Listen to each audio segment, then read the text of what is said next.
Peter Wright was looking at 1-2-1 there for a break of throw that would have left him throwing for the match.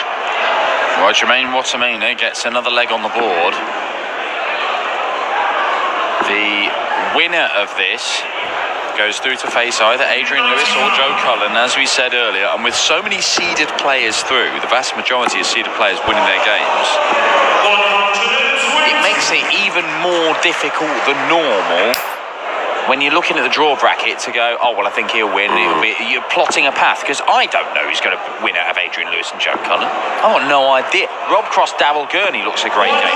Ian White, Stephen Bunting, those two have had immense games. A number of immense games in the past. And Bunting was really refreshingly good last night after a tough start to 2019. Price and Clayton, that's a Euro Tour final. Wade and Darren Webster is going to be lively. Peter Wright should not have gone for that. A 140 would have left him a bogey number. I don't know if that's a sign that Peter Wright is not thinking clearly, or that he's just uber confident. Yeah, showboating. Have faith in his own game there as well. Right, Peter Wright is showboating here. He was looking 180, which he would have left him a bogey number with a 140, and then gone 60 bull double eight. He is showboating. This is a confident Peter Wright. A bull would have left him double eight, wouldn't it? Yeah. I mean, that is a confident way of going. Now, Peter Wright, 13 Garter for 5-2. It is almost as if Peter Wright has turned up here on the Euro Tour, where he knows he does good work. He always does good work on the Euro Tour. But with no MVG in the final day, this is the senior man. This is the man to beat in many respects. He may not have played as well as some other people in the field. Rob Cross has been the form man who's left in the field this year. Adrian Lewis has won a title this year. There are some absolute superstars in this field. But I would wager that Peter Wright is thinking to himself, this is my title. Yeah. If somebody else wins this, I've let myself down. Yeah, I mean, certainly he's one of the players in the field who wouldn't be human if he wasn't counting his chickens a little bit here, but he's got to fulfil this side of the equation, this part of the deal. But I think he's got every right to feel a little bit confident this weekend now, as indeed will many others. 6 Euro Tour titles for Peter Snakebite Wright. And it could have been more. The first 2 Euro Tours of last year, we made the final and was beaten by Van Gerwen, and only narrowly beaten, particularly in Leverkusen. I'm still not quite sure how he didn't win that title. But Jermaine Wattamina, who produced a really, really impressive win over Peter Wright the last time they played, it's kind of reverted to type here, where Peter Wright is bullying him. And it is not because Jermaine has played poorly here. He has played well. He's averaging 99. Oh, yeah, the old 60 bull double eight route. Seen that before. Go on, leave double one. Oh, you know, he looks in the kind of mood where he might have done that.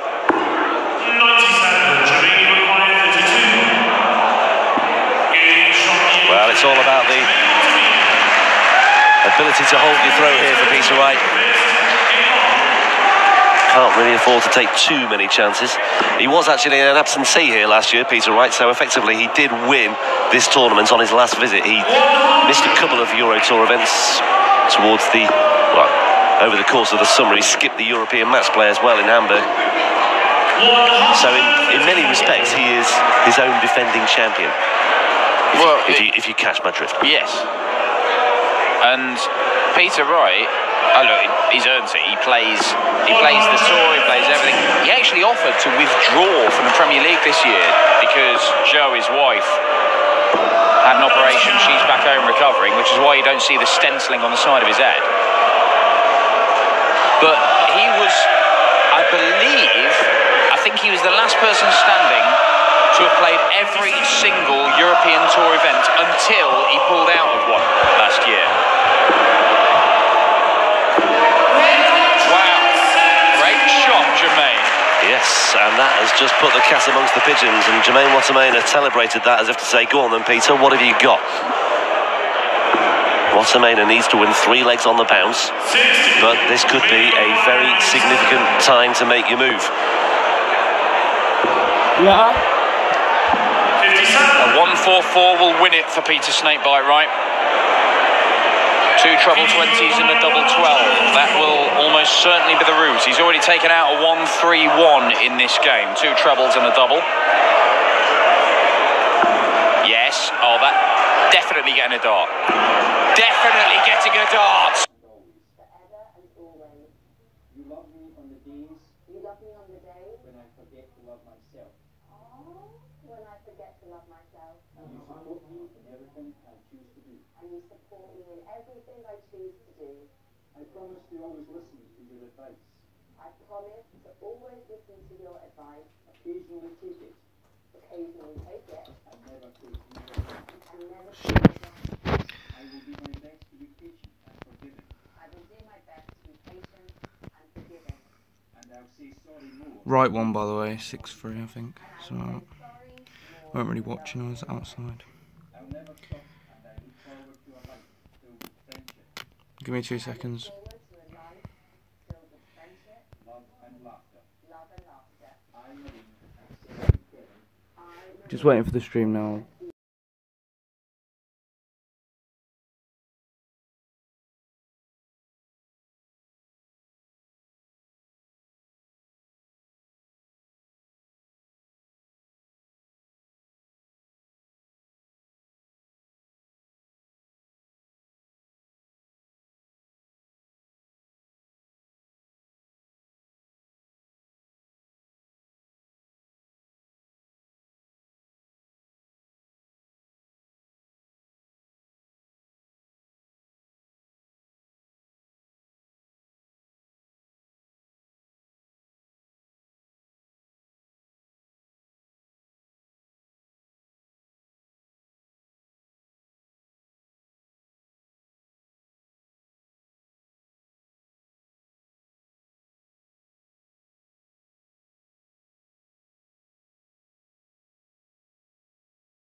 We're just waiting for the stream to start.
We're just waiting for the stream still. I'm not sure how long it will be.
September, Adrian Lewis and Joe Cullen met on this very stage in the quarter-finals of this very tournament, the German Darts Championship. Cullen was a 6-1 winner.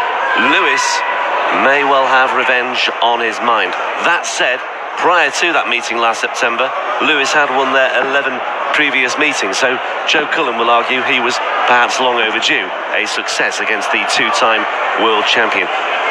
However, I suspect it will be a very different encounter to the one we saw at the start of last September, because Adrian Lewis looks to be in the mood once again. A recent winner on the Pro Tour, he won Players Championship 8 in Wigan a couple of weeks ago, beating Raymond van Barneveld to land his first title in almost 2 years.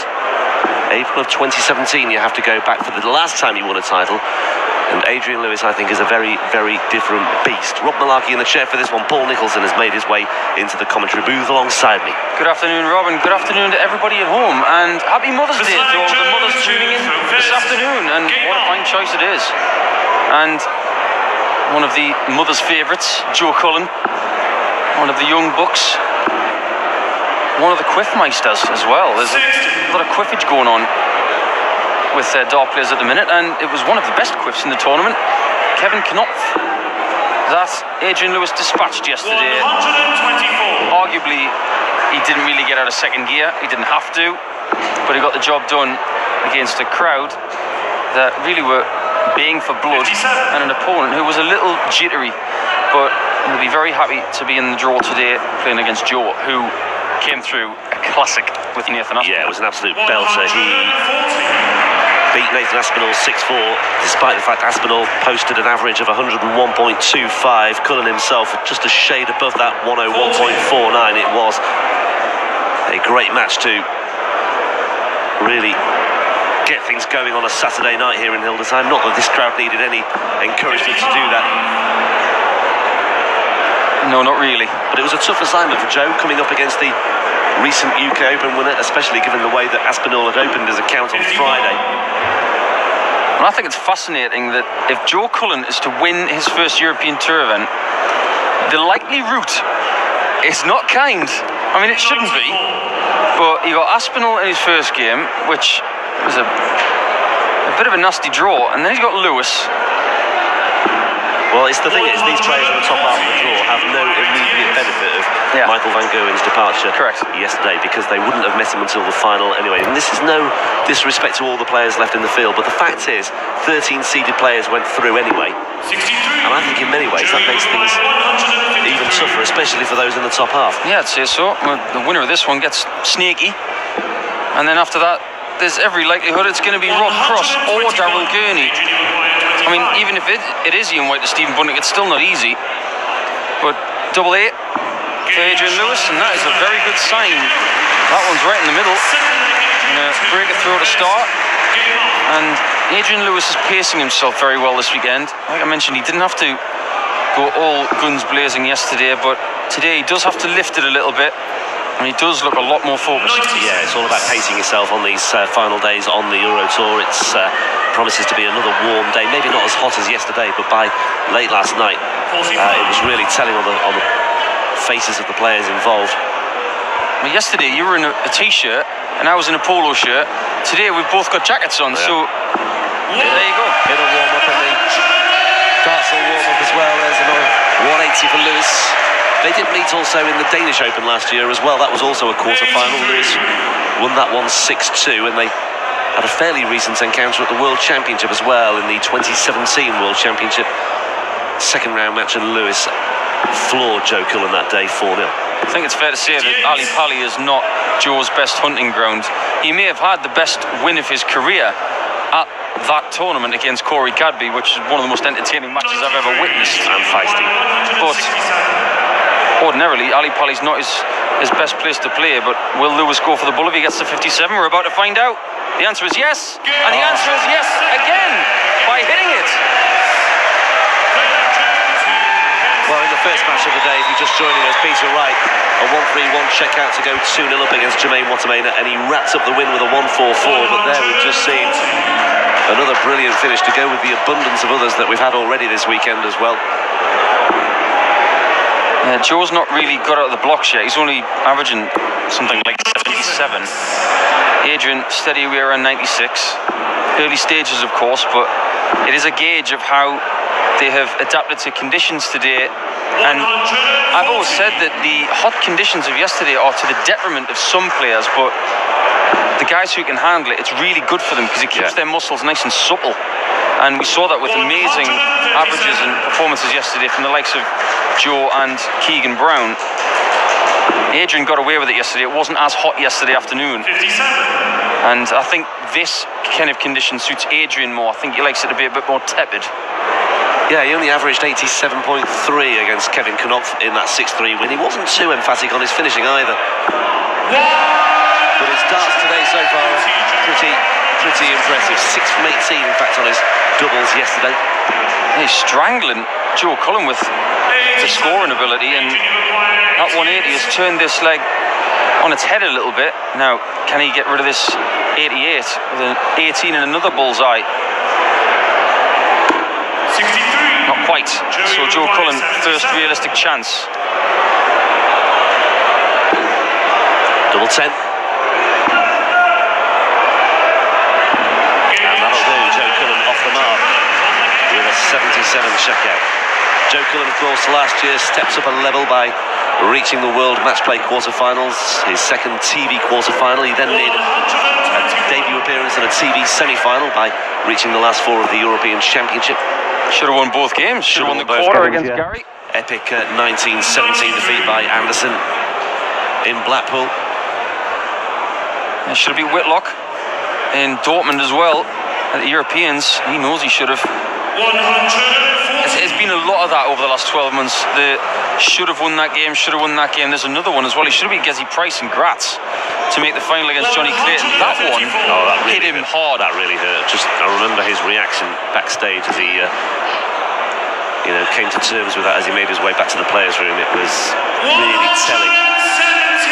And it really gave me a really good indication of how much this matters to not just Joe Cullen, but to players in general.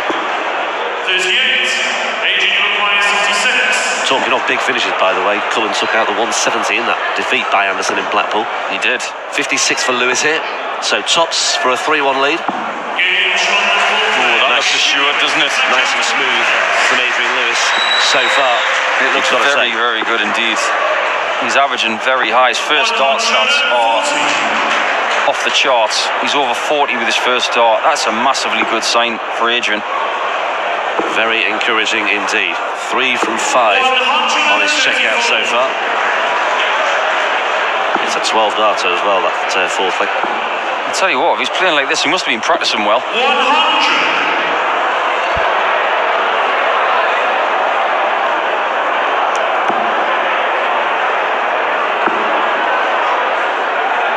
And a lot of people said to me this morning, who do you fancy to win today now that MVG's out? And the first name that sprang to mind was Lewis.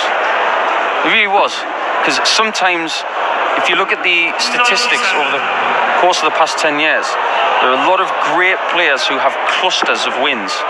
And Adrian is no different. And now that he's got that win a couple of weeks ago, it wouldn't shock me if he got it today. And especially with this performance. But Cullen, no big check out. And Lewis, the way he's playing, should get 1 dart for the leg. Go 4-1 ahead. Well, Cullen hasn't had too many sniffs at the double so far today. Just 1, in fact. But he should get 1 here.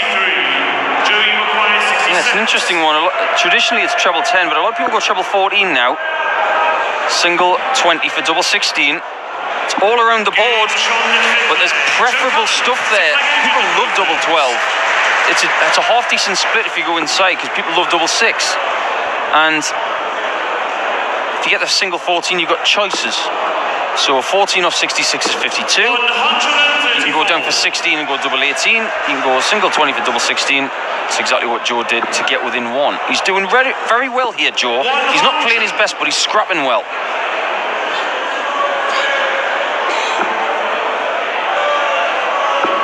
And sometimes the formula for beating someone who was averaging 113 is not to average 116. It's about taking the chances that you can create. And that's why Joe Cullen's got 2 legs on the board. Well, after beating Adrian Lewis in that quarter-final last year, Cullen was then handed a real hiding by Michael van Gerwen in the semi-finals, losing 7-0. Van Gerwen, up until then, had been demolishing everything in his path anyway. I think it was only Chizzy that had taken a leg off him on the way to that semi-final. 44. And then he got run close by the biscuit. In the end, yeah. 8-6 it was in the final. Lewis, 192 minus these. Yeah, we will see James Wilson at the end of the afternoon session against Keegan Brown. It could have been a final rematch if MVG got through, but the flawless needle that is Keegan Brown will be mounting an assault against the biscuit in game 8. It was double 16 for Lewis. 76. No panic because Joe's not in the finishing zone, but he will have wanted to get rid of that just to maintain that excellent flow of play that he's had throughout the course of this match. Adrian, you require 16. Gauge on the Slipping again by Lewis on the finishing.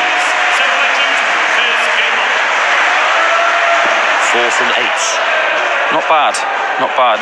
We have seen some ridiculous finishing stats this week from Nathan Aspinall. He was up at 86% on Friday, 100% from Keegan Brown yesterday. I'm sure that this place has something about it that lends itself to great darts. I say that about certain places. I say that about Leverkusen, probably one of the reasons why we got a 9 darter last week, and we got a 170.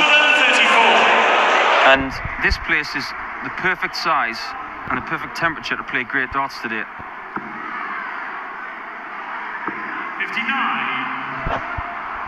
There's a lot of talk in the practice room and in the backstage area about things like Whitlock not being here and choosing to go to the Philippines over playing a European Tour event, and as a consequence he has now lost his seeding for European Tour events in the middle of the season, so he's going to have to start battling in qualifiers again unless somebody drops out of course, which is unlikely.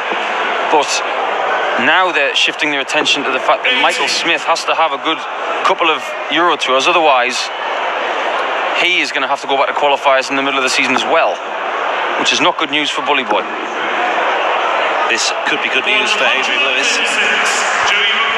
And there's a chance here that Lewis might break for a second time. He broke in the first leg. He stayed on that 60. He just felt that that was a better chance than going for the bull of the 42. And I think he made the right choice there, just pulled it a little. And Lewis, looking for another excellent leg to go within 1. This has been a great performance from Adrian. Yeah, a 13 dart breaker throw for Adrian Lewis. He breaks for a second time. And he's now 1 leg away. And I think many people would have had this one down as a potential 6-5, or certainly a match that might be an extended affair. But Lewis is making fairly swift work of this because he's throwing for the match. Well, there's a lot of people out there who thought that Adrian was on the wane, about 2 years ago. And for me, it was just one of those times that every professional goes through in any sport. And he is making this 110 average look pedestrian. It looks like a very good performance, but when you break it down, it is rather spectacular. 134. Both of these players, of course, will have been on the old smartphones this morning, sending Mother's Day wishes back to their respective partners. I'm sure they're having lovely Mother's Days.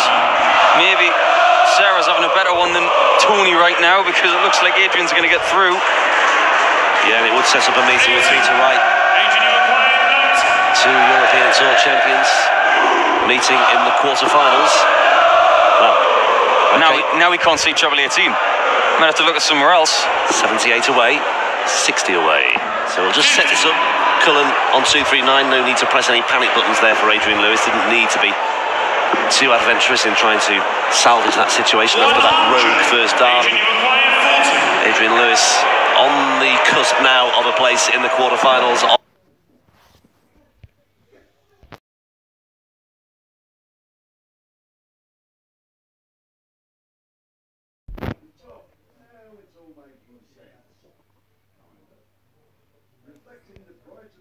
The thing I watched this on cuts the last dart off, so Lewis just got a top. Sorry about that.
And I know that he was a player that yesterday Paul Nicholson was picking out as a potential winner of this title. But this man here, Rob Cross, is probably, in terms of the standard of performances, the form-man in world darts this year.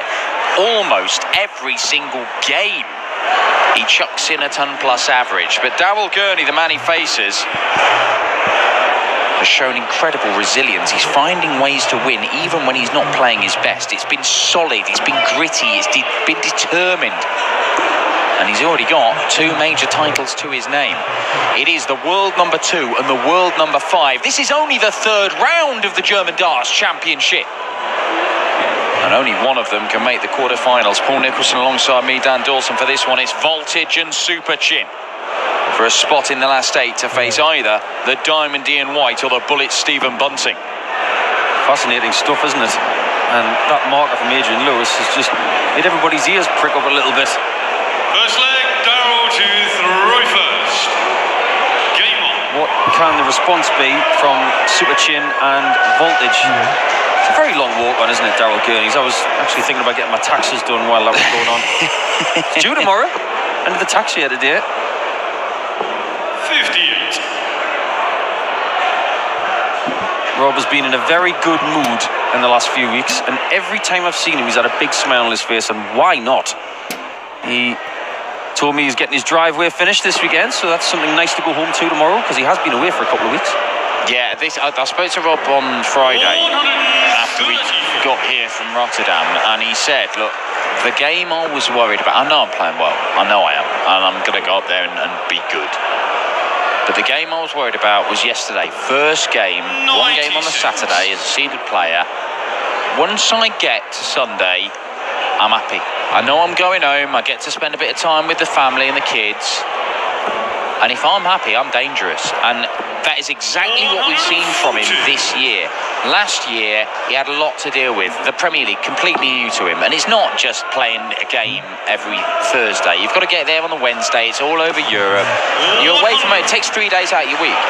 And that's time where the previous year, Rob Cross was at home, doing his practice, spending time with the family, and gearing up for those weekends on the Euro Tour, the Pro Tour, and doing special things. Now he knows what that's about. I think the key to travelling on tour, and it's been the case for me, you've got to find fun stuff or constructive stuff to do when you're sitting still. Now, you're sitting still a lot in cars and trains, in planes, and you've just got to find stuff that occupies your mind, and it's positive stuff for your career. Treble 18. That one's a miss, but that one's a hit. So that's a good layup. But yeah, when you're sitting still on a plane, you can do something that's good for your psyche, your mental well-being. What did you do? Usually shut my eyes and imagine that I'm somewhere else, which is exactly what I used to do on stage. Really? Yeah. Where did you imagine you were? Probably on a beach in California somewhere. Because what I wanted to do was switch my mind off and let what comes naturally just happen. And what happens naturally with Rob Cross is usually very good, just like that first leg. But it was a tactic that I was given by a psychologist, that when you do all of the practice in the backstage, you get your arm right, but up on stage, your arm should be ready. The one thing you've got to condition it there is your head. So for me, it was all about forgetting about pressure, forgetting about what you're doing, and just let your arm do the work. Well, Rob Cross, he's managed by a guy called John Archer, Nevada Sports.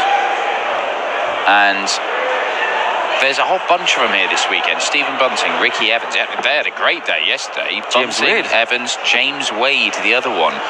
Wade is a new addition to that little stable. And him and Rob are now obviously travelling everywhere in the Premier League together. I think it's probably done both of them some good, to be honest. 96. Because if you are away from home, and Rob Cross at the minute playing Premier League, Euro Tours, Pro Tours, everything, you might be home 2 days a week. So you've got to make those 5 days that you're away playing darts, you've got to make them bearable. And you only play, you'll be practicing for 3 or 4 hours before your game. You might play one game in the day. But that's your job. You've got to make it bearable. I mean, there's probably plenty of people who listen to this who work office jobs and that. You might work with people you absolutely despise. Doesn't make it any easier, does it? I know what that feels like. You're absolutely right. I spent a lot of my career hanging out with Peter Wright, Mark Webster, Mervin King, and Robert Thornton. I could spend a generation of time with those guys and never get sick of them. They're just great people. They get sick of you? Absolutely. They are breathing a huge sigh of relief this year.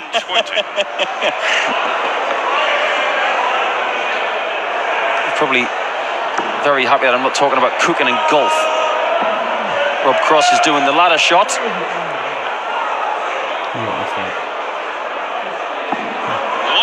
He feels at the final hurdle.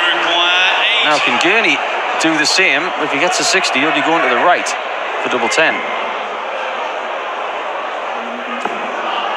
That gives him enough room over the top of that one. 40. Some way off there. 20. He's not happy with it. And Rob Cross is going to go 2-0 up. I don't see any other any other outcome. He's on the second leg. There's Oh, he's Bongo back. Cam Man. Magnificent facial hair, but a complete lack of understanding about how bongo cam works. He played it like a piano, wasn't he? Yes, he was. If you didn't see the coverage yesterday, you may see quite a lot of that guy. There he is! Look at him. It's like a cross between Santa Claus, Crocodile Dundee, and Wayne Marble.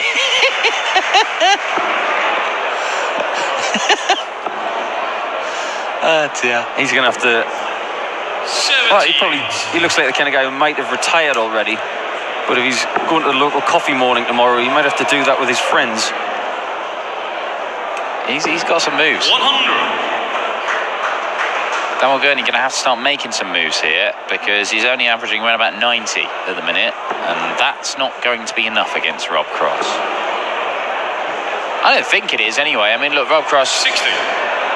Wednesday night in Rotterdam was 5-1 up against Mensur and just doing what he's been doing for weeks and weeks and weeks now, and then completely imploded. 100. Yeah, I don't really know what happened in that game because from 5-1 up, I don't know what the price was for Suljevic to win from there, but it must have been gargantuan. Millions to one.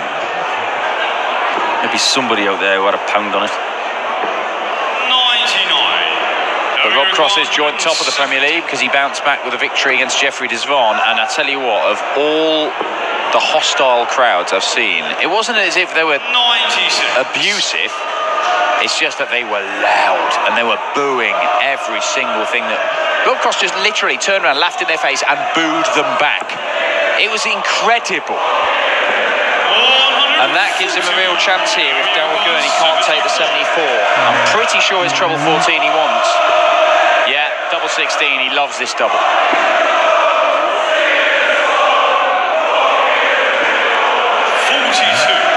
I think he thought that was in.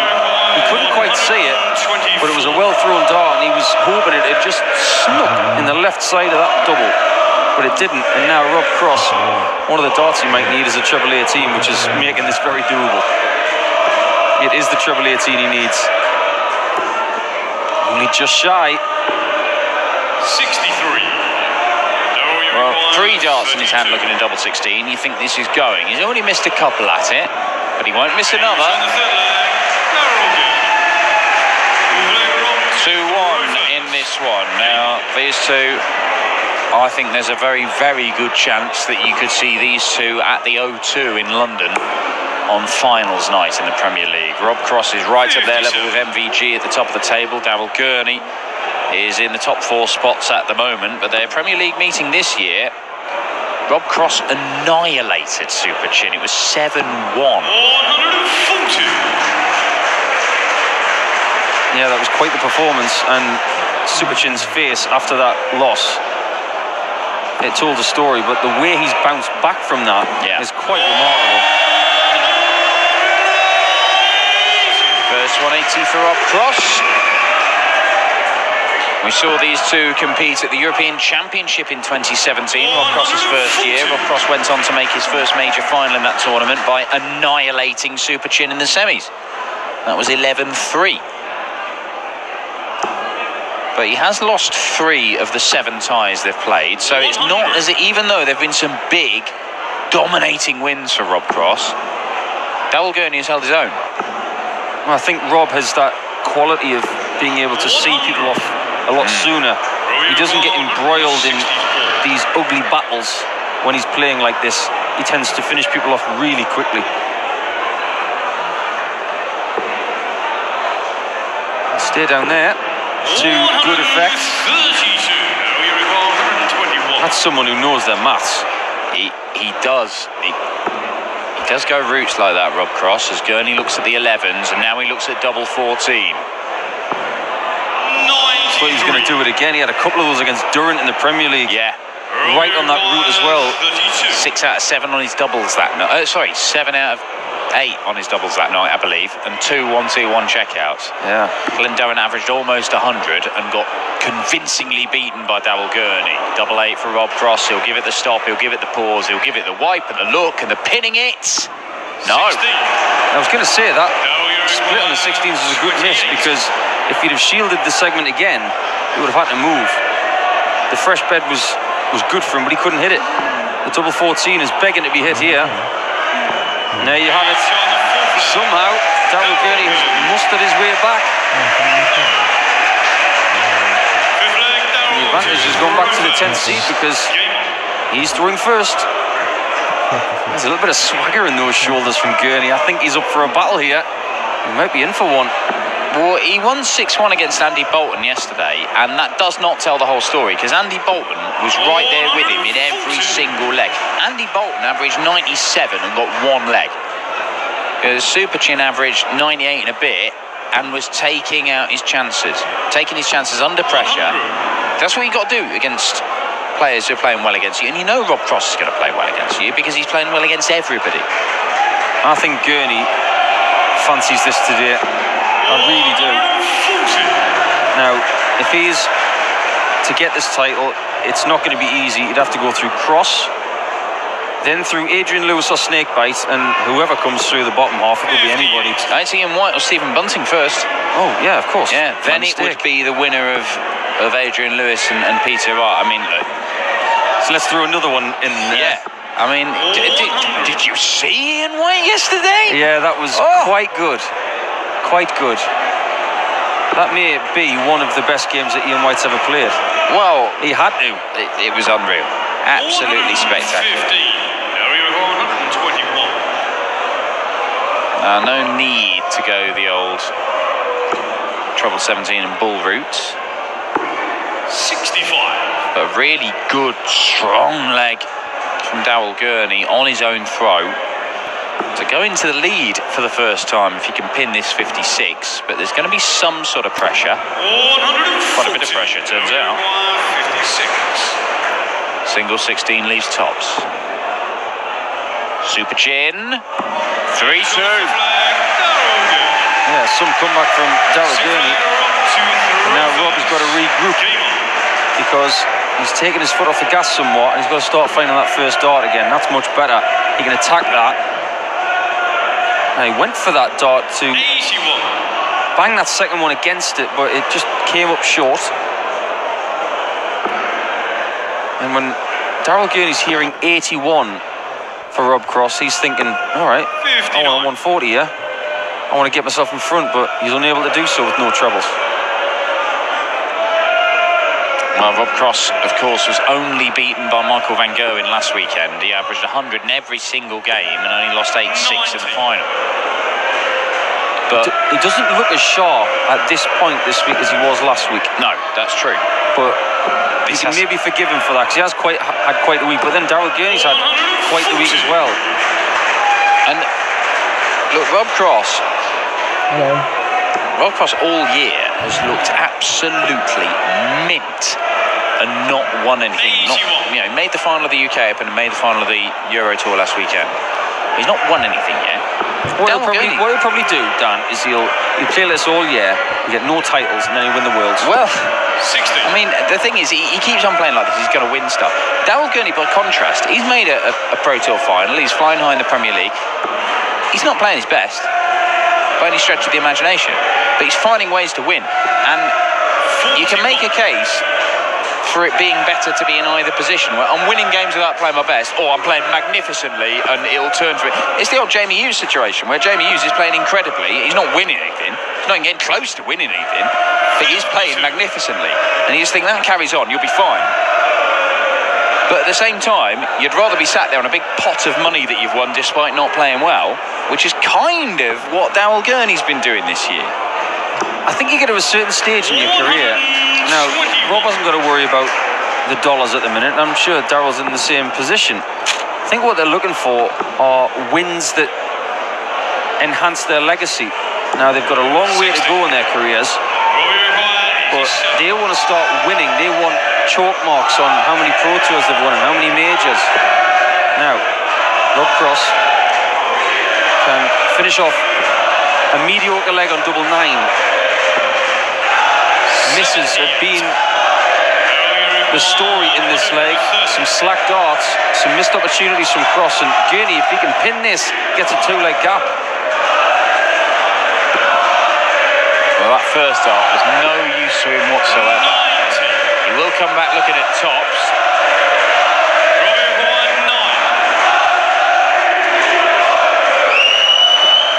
Oh, Rob, what are you doing? How has that happened?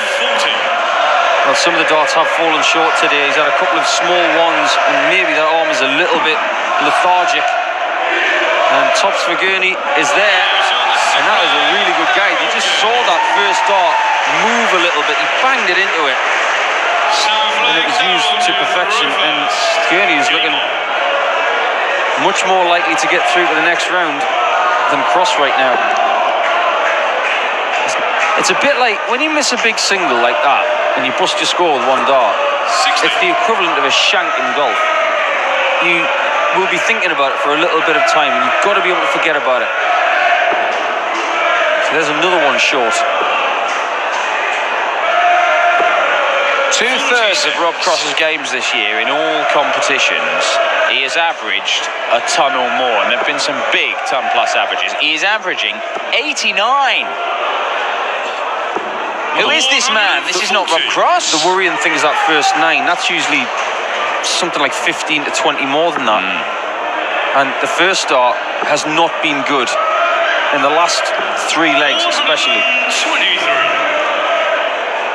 Well, this is similar to his display at the UK Open final, where against Nathan Aspinall he just ran out of steam. He had nothing more to give. He ended up averaging 88 and sleepwalking to defeat in a major final where he was the heavy favourite.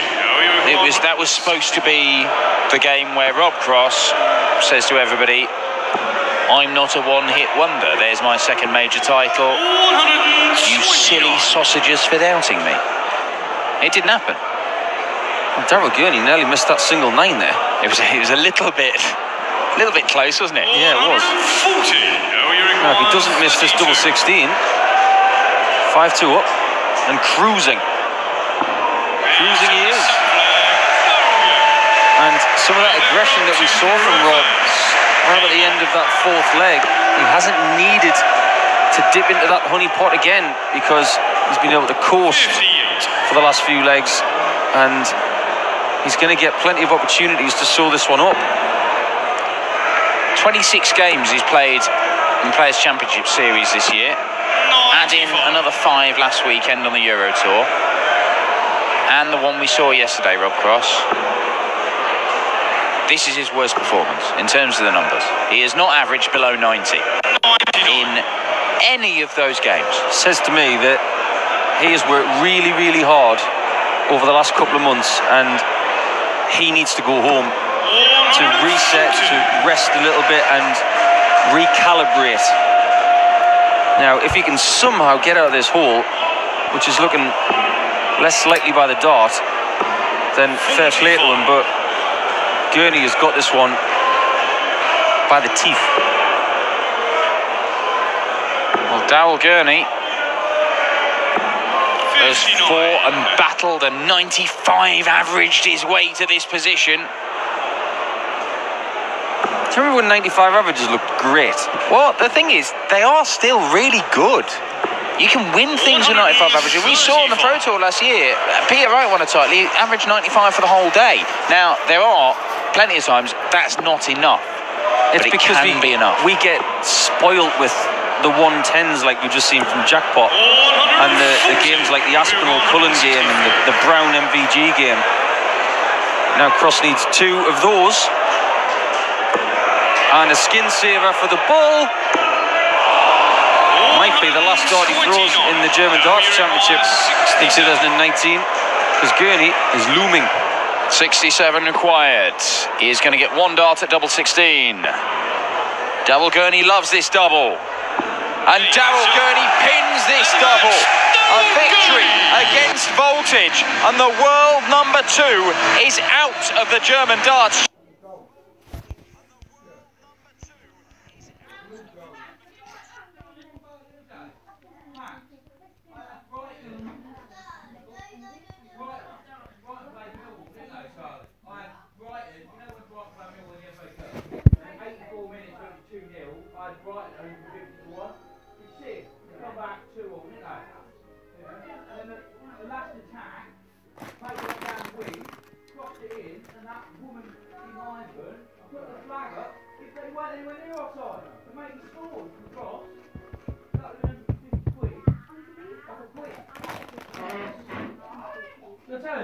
When I was Brighton the other day, Melbourne, dirty bastard, honestly, they scored and she said it was offside. It worked. Lol.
The world number 3, Peter Wright, the two-time world champion, and champion Daryl Gurney, all to the quarter-finals of the German Darts Championship. One of these two joins them to complete this half of the draw. It is either Stokes number 1 and White, one of the best players in the world, full stop, but especially in the tournaments away from the TV cameras, or it is a former world champion and world master, the Bullet Stephen Bunting. These two have met a number of times. The Bullet actually shades it in the head-to-heads, but the form man is definitely Ian White, who's just come through one of the greatest games you will ever see on any stage, let alone the European Tour stage. He beat Jamie Hughes yesterday. Jamie Hughes averaged 107. It wasn't enough against the Diamond. Rob Malarkey joins me, Dan Dawson, in the commentary box for this one. It could be a Brahma. First leg, Stephen to throw first. Game on. Yeah, both players coming through 6-5 yesterday, but two very different encounters. That match between White and Hughes, one of these standout matches of the day, one of these standout matches of the European Tour, full stop, both this weekend and last. Jamie Hughes averaging 107.21, but still unable to find a way through. And Jamie Hughes recently talked about having great performances and mediocre results, and that pretty much embodies what's been happening for Jamie Hughes of late. He has been rattling up some massive averages, but just not getting the job done, never going beyond the last 32 this year. Very much in keeping. Ian White getting through that one. Stephen Bunting getting through against Dimitri Vandenberg 6-5. A match that was toe-to-toe, but it just seemed to twist the way of Bunting with a 1-1-4 checkout that gave him a huge shot in the arm for a 5-4 lead, and it really gave him something to work with in the all-important 11th and final leg. Well, Stephen Bunting is a man who has made a Euro Tour semi-final before now. He's never gone on to make the final. And even without Michael van Gerwen in this field, whoever goes on and makes the final or indeed wins this title is going to come up against some serious players. Just look, Wright, Lewis, Gurney, one of these two. James Wade's still in there. Jonny, Clayton or Gerwyn Price go up against each other. 100. Ian Wright won a Euro Tour title last year, of course. Bunting wants double 10. Good guide. 20. Doesn't use it though. 38. Question is whether he will return. He will.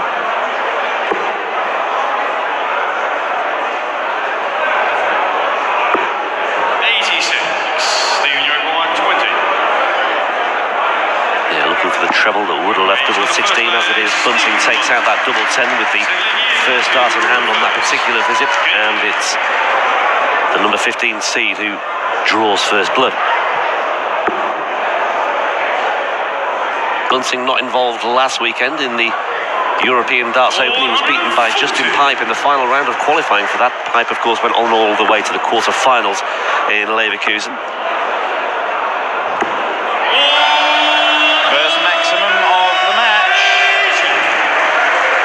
From the Bullet. Last time they met was around about this time last year on the Euro Tour. Ian White won that one. Second round game, that was 6-4, but he'd lost the previous two. Although you are going back to 2015 for 100. The last time that Stephen Bunting won on a big stage. That was a European Championship. That was, of course, the year where Stephen Bunting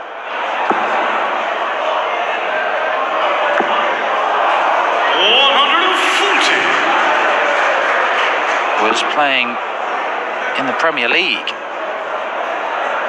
Explosive start to his PDC career.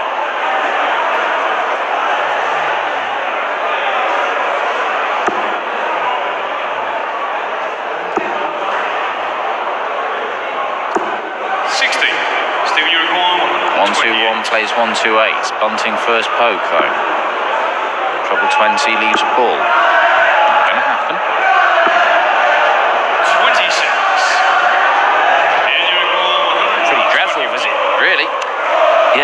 some real pressure on there, at least Stephen Bunting. As it is, Ian White may well fancy his chances here. He's left himself the bullseye. 96.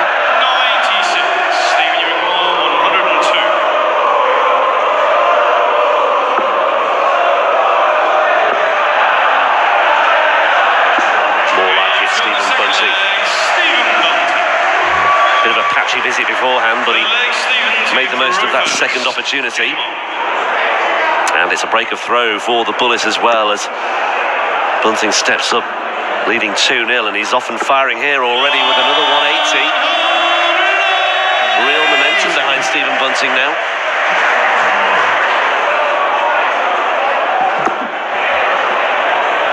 Just a shade under 50% return on his doubles yesterday by Stephen Bunting in that match with Vandenberg. Yeah, he averaged 95.5 yesterday. It was good, without being amazing.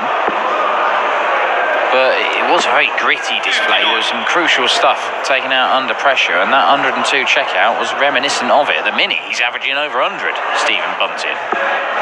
And there aren't many people in this field who have more experience than Stephen Bunting of winning big titles. Admittedly, most of them came in the BDO.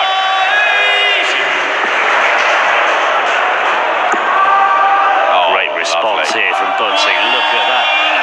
A 180 met with a 180. What a response by Stephen Bunting.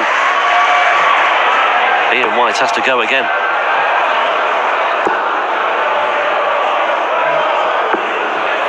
And he does not find a trouble with that visit, although he has set up a big checkout should the opportunity arise, but it may not arise because Bunting's on double 16 again. He probably comes back. But with Stokes number 1, Ian White, you're never sure. You're sure now.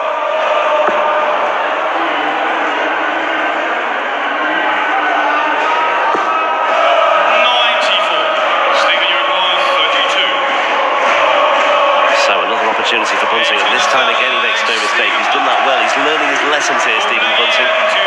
He's missed opportunities, but when he has been given the chance to return, he's made the most of it, and he's 3 up. 6 first-round defeats on the Pro Tour so far this year for Stephen Bunting. So he could do with a good run in Europe. I think I'm right in saying he's qualified for the next 2 Euro Tour events as well, so we will see more of him in due course as well. I suppose you could say his Pro Tour form, his floor form, is the polar opposite of Ian White's right now. 100. Ian White's last year's Players' Championship Order of Merit, number 1, £52,500 on the floors of Wigan and Barnsley, etc. 95. One of 4 first-time European Tour winners last year, along with Clayton, Hobb and Gerwyn Price.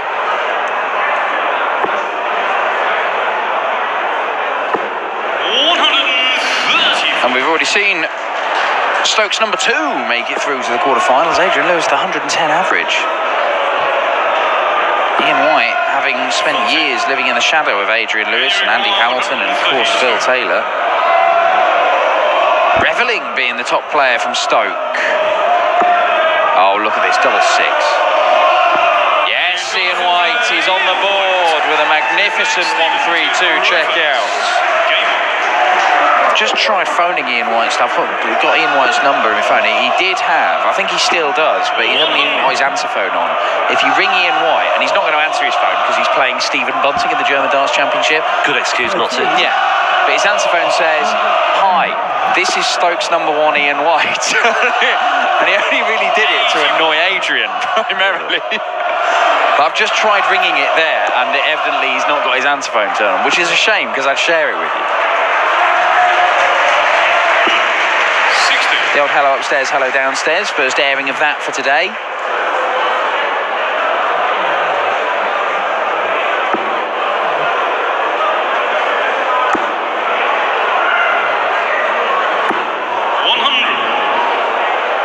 Ian White currently averaging 102 and 3-1 down, but then he was in a similar position yesterday, wasn't he, against Jamie Hughes? So I don't think he's going to panic, the Diamond. 140.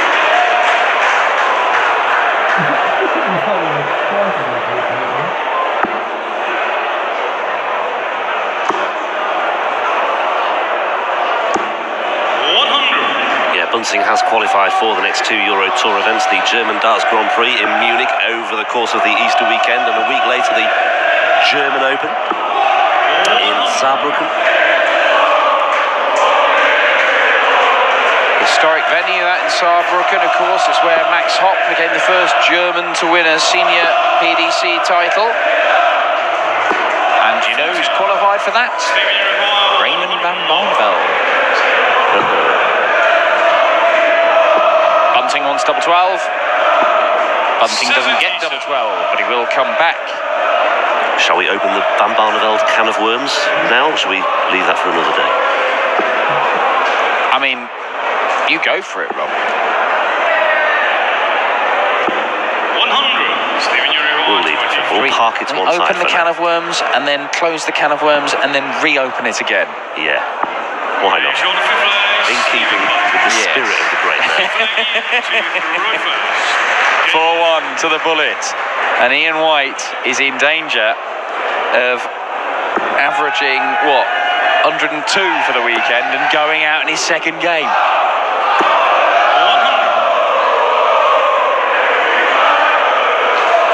99 average for today. It was up at around 105 yesterday. The event's 103 average for Ian White right now. But that's not enough against Stephen Bunting at the moment, who, a bit like Daryl Gurney, is 95 averaging his way to victory. And that first 9 is very good from Stephen Bunting, though. 3 180s, couple of 140s. Is this another 140? 100. Not quite. Only allowing Ian White 2 darts at double. You've got to play well to do that. He is not the number 2 seed for no reason. 96. He's the number 2 seed because consistently he's one of the best players.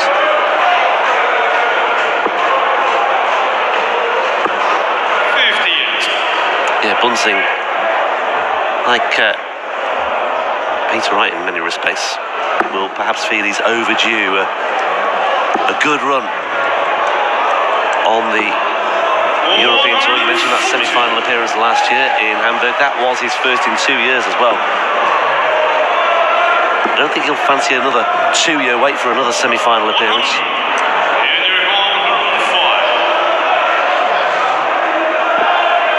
First signs of life from Bunting towards the end of last year. He had a good win over Peter Wright to reach the last 8 of the Players' Championship finals. But it is that consistency that just dogs him every now and then. And Ian White is just chipping away, just keeping himself involved. It is just one break. Bunting throwing for a 5-2 lead, but Ian White won't be losing sight of the fact that he is just one break down to get back on terms, and then will need to go again. Running out of time, though, isn't he? It's that word again we talked about yesterday. Torschlusspanik. There you are. Running out of time. Running out of legs as well. 4-2 down. 60.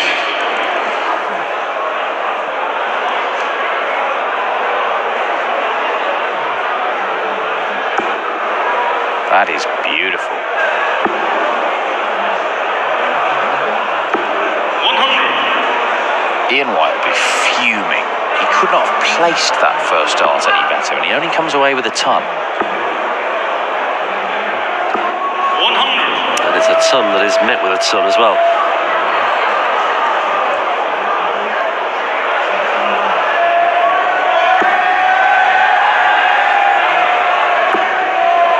More like it from Ian White.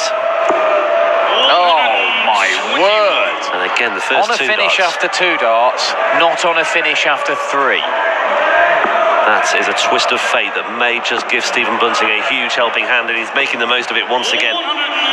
Shame about that, not finding the treble 19, but he's in a good position with White on a bogey number.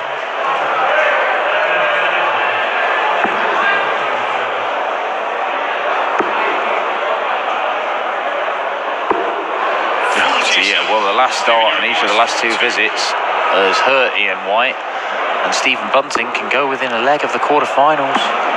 Double 16. gets it. 5-2. And the Bunting squawk comes out. Not even a word, it's just a noise. It's just a... Yeah, that's exactly it. Cody Harris is here as well, by the way. Cody, yeah, well, he was playing the qualifiers, wasn't he, on Thursday night? Didn't make it through. I'm not sure where he's been all weekend. No, that's what I'm saying. He just suddenly reappeared. Just arrived. I saw him on Friday morning. 100. 48 hours has elapsed and he's just suddenly reappeared like the shopkeeper from Mr. Ben. Show my age there. 96. Cody Harris, the New Zealander, Challenge Tour player, of course. May well see him in action on the European Tour this year. That was the cue, by the way, for our camera team to pick out Cody Harris in the crowd, but they've just totally ignored that little prompt. Focusing on Ian White and his desperate attempt to get back into this match because he's 5-2 down. And Bunting, big visit here, will make things interesting in this leg that Ian White needs to win. And he needs to win another one, and another, and another. 99. Well, Bunting does have the edge in the head-to-heads. There's Cody Harris. Is he in his start shirt as well? Look like it. Just think it's like... Yeah. It's like when you turn up to the football and you've got your kit just in case your team is struck down by a bout of illness and they're going to bring you on, even though you're a 52-year-old man who hadn't kicked a ball in 25 years. And would you believe it, I just happen to have some shin pads and boots with me as well. Bunting is going to look at 105. Ian White took this out a couple of legs ago. Bunting may go the same route. Treble 19. Doesn't get the treble that he needed. 57. Yeah, he's been good on double 16 today as well. And that is what he would have left himself had he found it, but Ian White at tops keeps him involved, but for how much longer?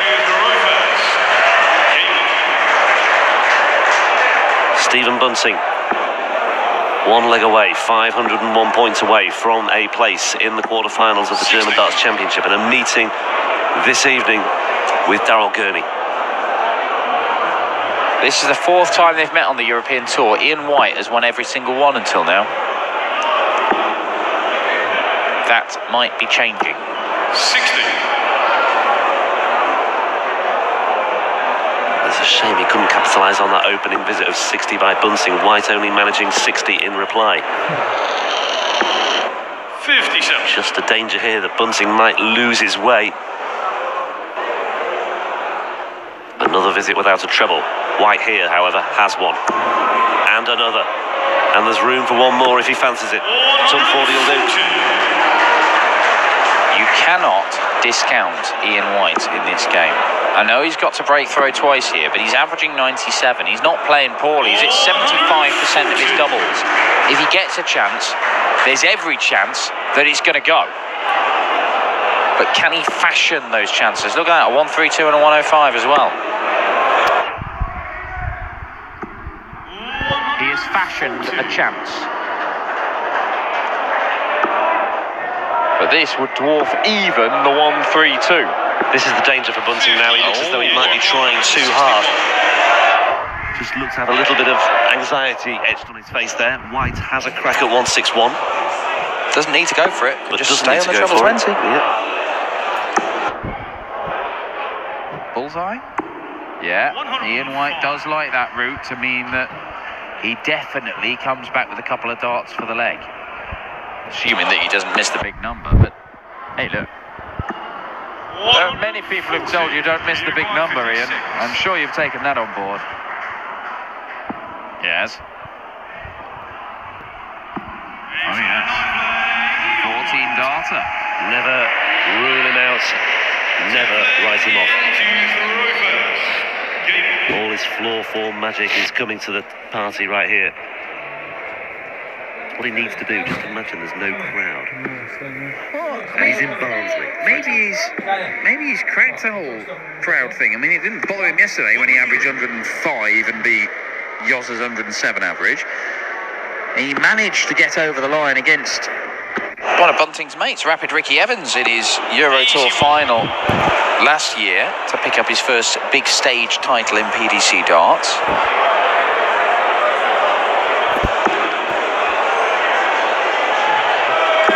Ian White might win this, you know. Ian White might just win this when Stephen Bunting has looked to be not entirely in control throughout this match, but certainly top dog for most of it. But the diamond is averaging 99. He's hit 80% of his darts at double. Very much like a diamond, he is tough, he is hard.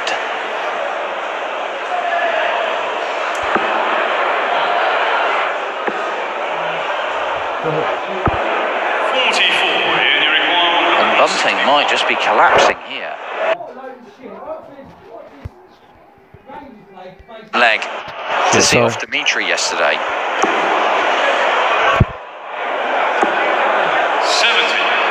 A slip, but unless it's a maximum, Ian White knows he's going to get a couple of visits for this, and it's not going to be a maximum. So the diamond, I think we're going all the way here.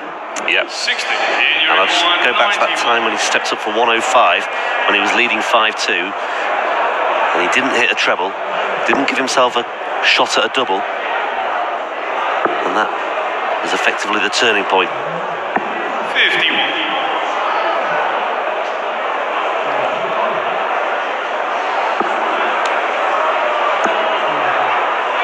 Got to fancy Ian White on tops here, first dart in hand to really send a message to Stephen Bunting. He's only missed one dart, a double in the whole game. Make that 2. Make that 3. Oh, well, I was just going to say, just steer it underneath those two, but it was too good in a way. Is that it? It might be it. It might be it. The bullet pins double top for a 116, and the diamond Ian White is beaten. The number 2 seed is out of the German Darts Championship, and Stephen Bunting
I don't know where my charger is at the moment. I'll plug it in soon.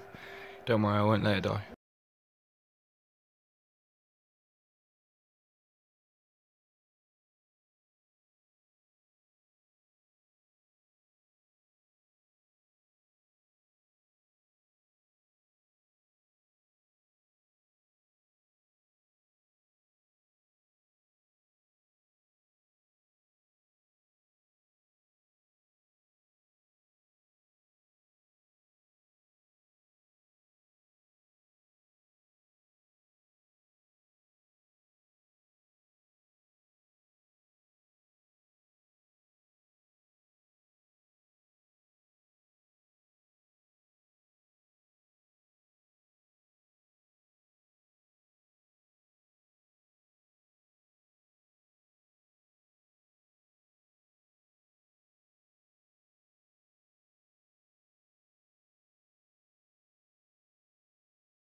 Crazy cat mum. I have, and I'm trying to find my charger currently. So just give me a couple minutes. I won't let my phone die. Do not worry.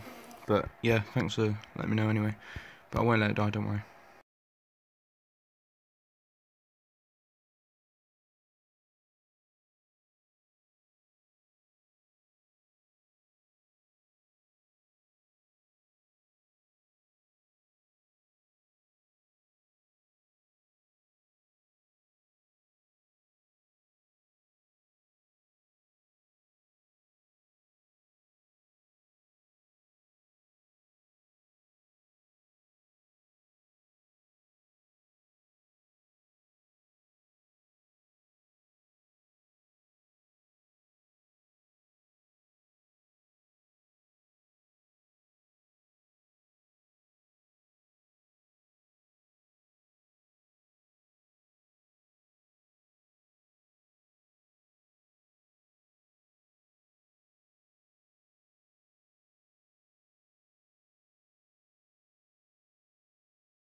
quarterfinals here at the German Darts Championship. Peter Snakebite Wright will take on the two-time world champion Adrian Lewis, and Daryl Gurney will be up against Stephen Bunting, the number 15 seed, who has just seen off the challenge of the number 2 seed, Ian Diamond Whites.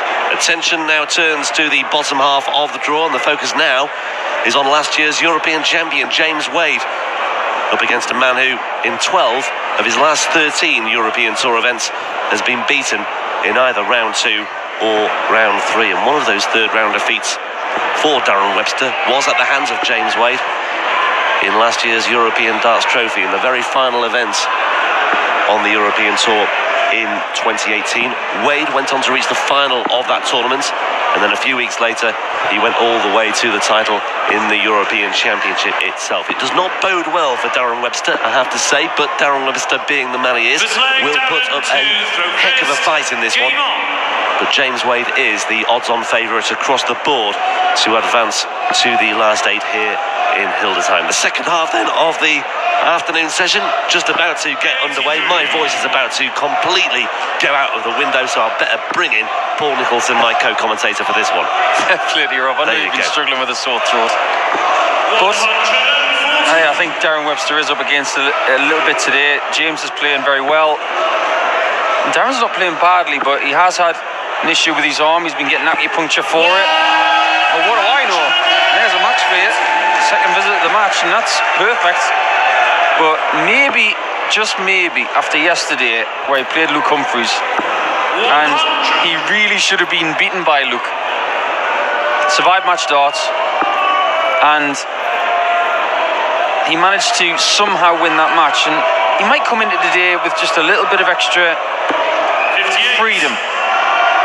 And that's what you want to play with sometimes. You want to think that maybe, just maybe, I've got away with one and it might be my turn. Well, there's no MVG, of course, which says to me that potentially we could have a James Wade Adrian Lewis final. Now, Lewis is playing super today already, and if Darren's going to beat James, he's got to stop doing that lurch dart, which we have seen a little bit lately. Treble 17 for the ball. He's hit a lot of them lately, but not this time. Well, Wade does have a good record against Webster over the years. We'll examine that in a bit more detail in a moment or two, because Darren Webster has gone double-double just to set the tone very nicely. All guns blazing, the number 13 seed, the Demolition Man, off and running. There's lyrics in his Walking song, isn't there? Darren Webster. Bruce Springsteen says, "I ain't nothing but tired." Well, that is in stark contrast to Darren Webster, because he has got more energy per centimetre of his being than probably anybody in world darts. He is a pocket rocket, and that's begging to be hit. James Wade has just fired in not only the 150th 180 of this tournament, but also a 6th perfect dart. Are we on again for a 9-darter on the European Tour? We may just well be. That's 7, and that is number 8. James Wade, to lose my voice. Double 12. Successive weekends on the European Tour, and James Wade has obliged Michael van Gerwen last weekend in Leverkusen, and James Wade makes it a double. Brilliant, brilliant stuff, and who knows, we may be in for more. We'll just let Rob Malarkey get his breath back. What a fabulous moment from James Wade, and it never looked in doubt. Sometimes when James just gets it right, he looks like he's going to do it. And the most important thing right now is the fact that Webster was on one as well. However, the celebration from James was muted, and I think that shows that, yes, it's a great leg, but it's only one chalk mark, and it's early in the match. He's now got to compose himself to try and get the result. Very good from James Wade to be able to do that and not get carried away. Well, from a purely selfish point of view, I'm just thrilled to bits as well, because I wasn't here in Leverkusen last weekend. I wasn't in Hamburg last year when Michael van Gerwen hit that other 9-darter. I think it was against Ryan Joyce, wasn't it? And yeah, you wait 5 years for a 9-darter on the European Tour. We've had 3 now in the space of, well, just under a year. Just goes to show that curse of Ross Smith really was a curse. Now it's been broken, the shackles are off. Now, can Willie take the 136? He can't. I think the crowd have been woken up and they've been treated to something really sensational. Double top cannot be missed by Darren Webster.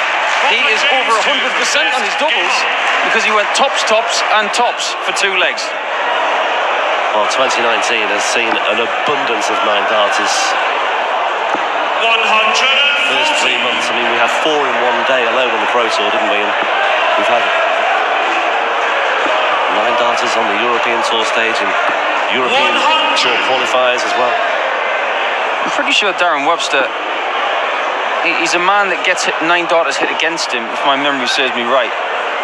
I think he's hit one and then had one hit against him, maybe in the same weekend.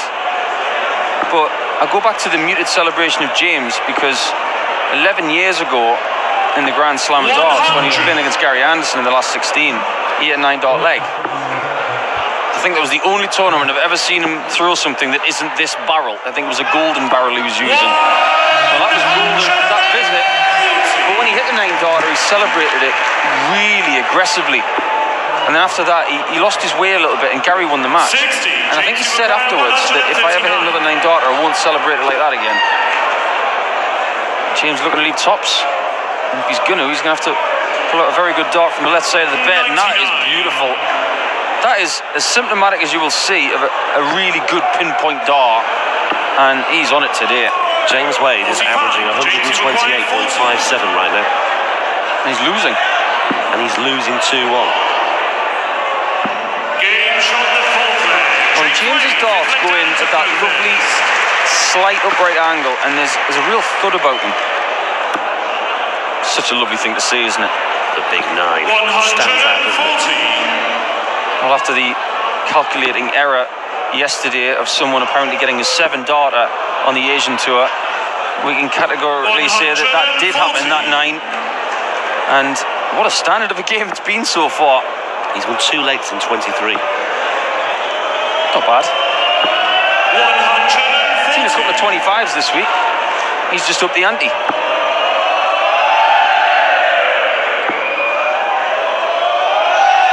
Yeah, James Wade with a good record against Webster, as we were about to allude to.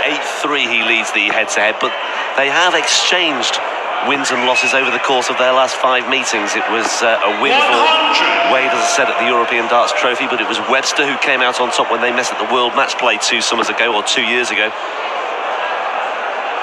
And then they had a cluster of meetings on the Pro Tour. I remember a World Championship match. I remember a World Championship match they had a few years ago, and Darren should have won. He missed darts to win. 2013 that was. Yeah, James got away with that one. Well, it was the 2014 World Championship, yeah, December 2013. He's going to need this 161.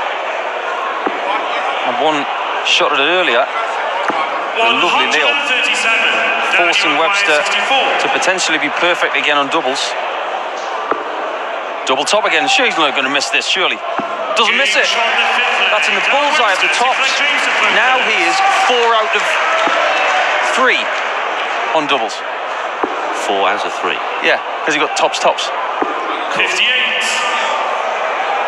It's just been a ridiculous game. Absolutely flawless on the finishing, Darren Webster today. Well, we saw that terrific average by Adrian Lewis, that 109.97 in that win earlier today. Well, against Joe Cullen. In a scheme of new rivalries like MVG versus Cross and all of the other ones that we can mention, you know, Anderson and the Cullens and the new stuff with Aspinall, I still get a kick out of watching Adrian versus James, and they've had some proper battles in the past, and it could be possible that we could see Adrian versus James in the final later. Yeah, I wouldn't be surprised one bit, but Darren Webster is the man who's leading the way here, 3-2 in front. Let's not lose sight of that. Can't lose sight of the fact that Adrian's got to get through snakebite first. And there's that small matter as well. Adrian Lewis, his highest on-stage average anywhere since April of 2017. That was in the Premier League against Barley, included a 9-darter. 111.52. Wade keeping his average sky high at the moment with another 180. And he's down to a finish of 112, albeit on his own throw. 92 away. Treble 20 would have left double 16. Yeah, treble 16 now.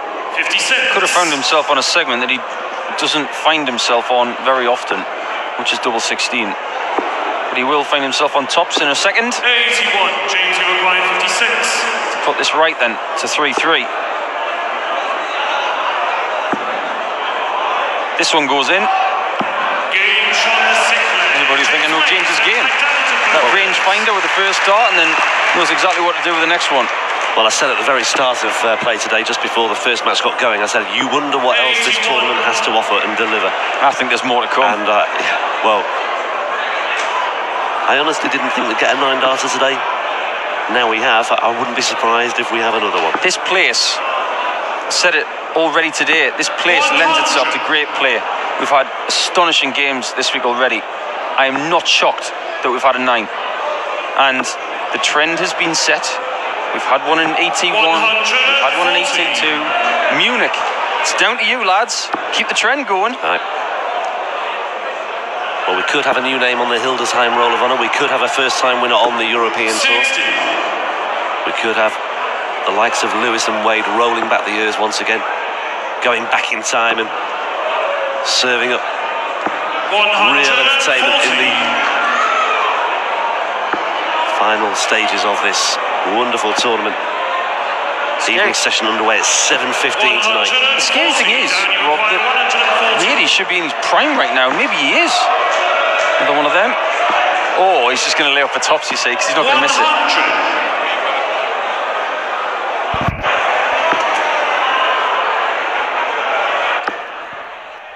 If anyone missed the James Wade 9-darter, just look on my channel. I've just uploaded it. Cheers. Tops once again. He's been absolutely ruthless on his finishing so far today, but it's just deserting him momentarily, and that could well hurt. Now, treble 14 and double 10 for Wadey, and he will snap the lead away from Webster. Now a single 8 and one shot this time at tops. Lethal. Now, James Wade, we talk about him a lot, about how opportunistic he is, in a sense that people miss and then he takes. The majority of the time in scratchy games, he has this amazing ability to do it in phenomenal contests as well, and this has been just that. James Wade is on the verge of something special, not only beating Darren Webster, but also with a sky-high average, and also with that 9-dart leg as well in leg 2 that levelled things up. It's astonishing, isn't it? Webster, as you said, 4 from 3 on his doubles, and then missed 3 darts at either double 20 or double 10. There is sometimes no accounting for this game and how it can just suddenly turn on a moment like that. The fine margins just accentuated to the nth degree there by Daryl. Dan Dawson has alluded to it this weekend that James Wade finds himself in a very unusual position in the Premier League, being top of the averages.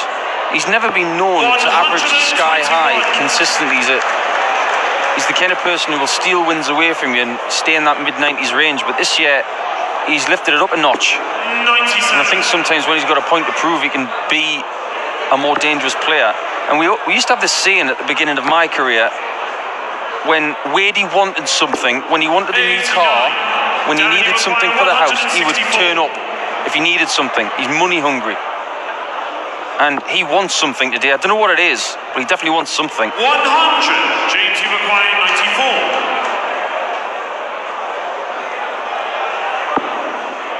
94. Now, 19 for Bull. Plenty of room.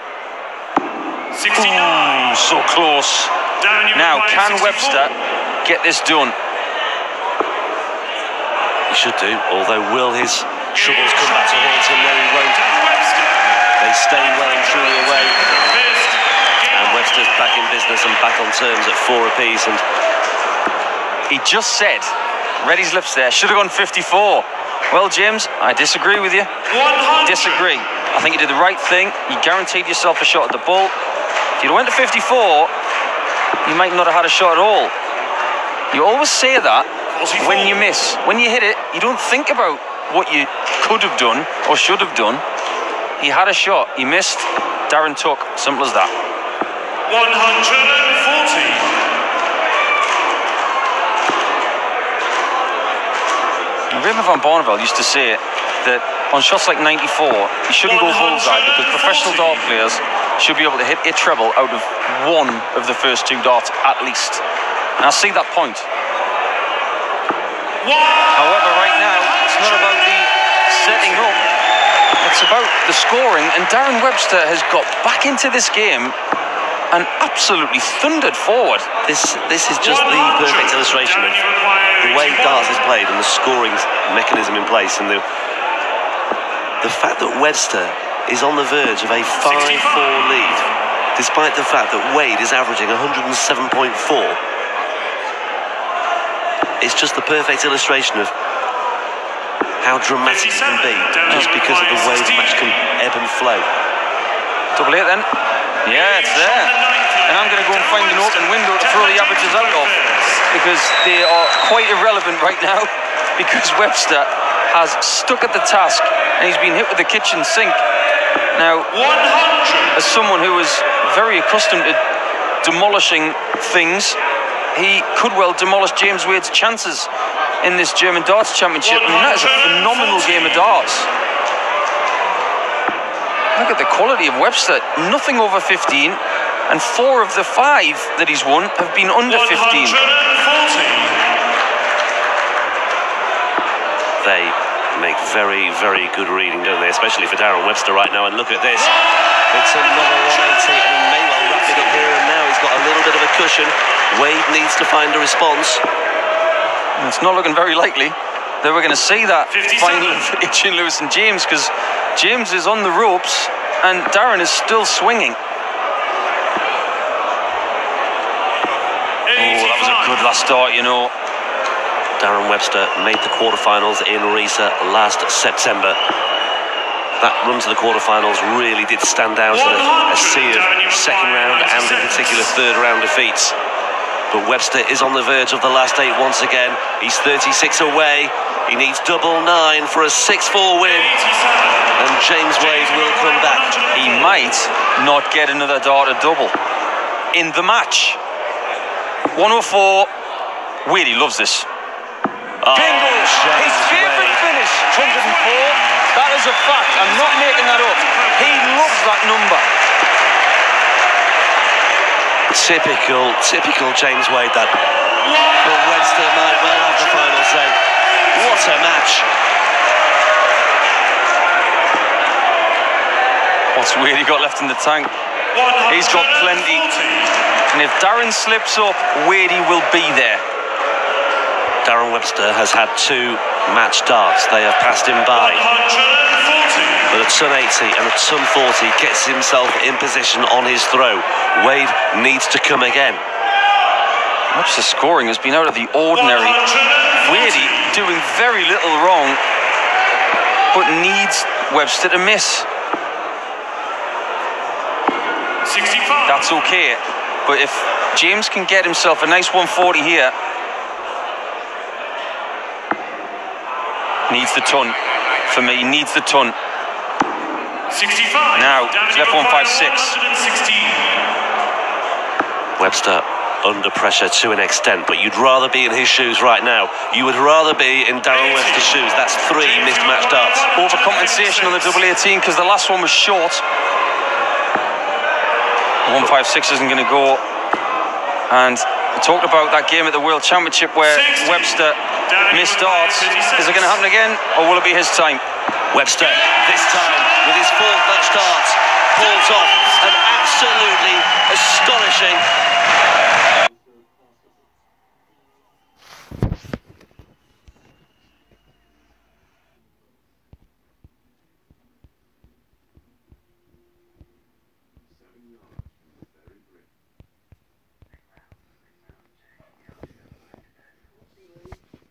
We haven't got long, just stick around. Jeez, 116 stream.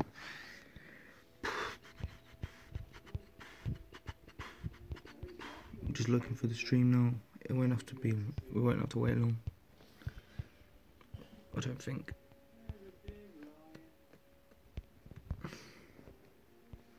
Rapid Ricky Evans.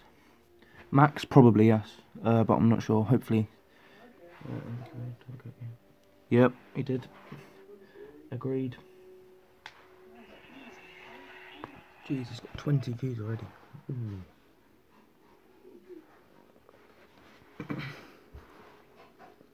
I wonder.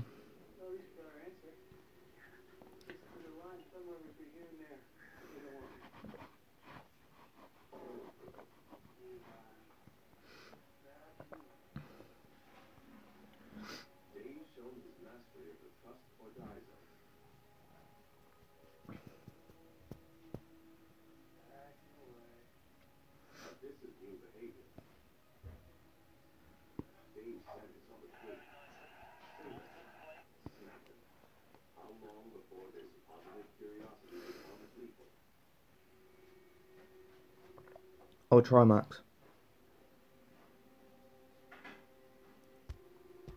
I'll try my hardest.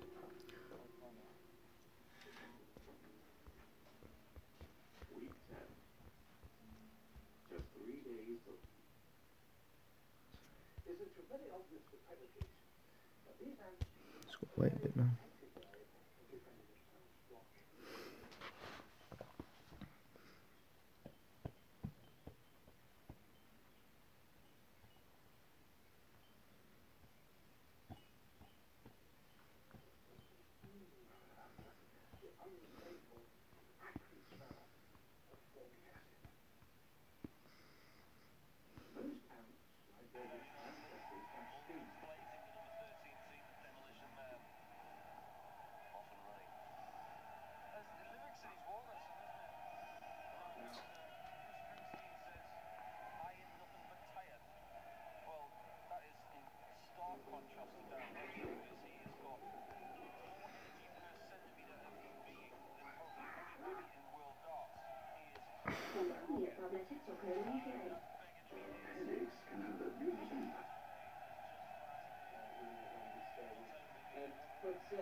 Whenever the first game is. 6:15, I think.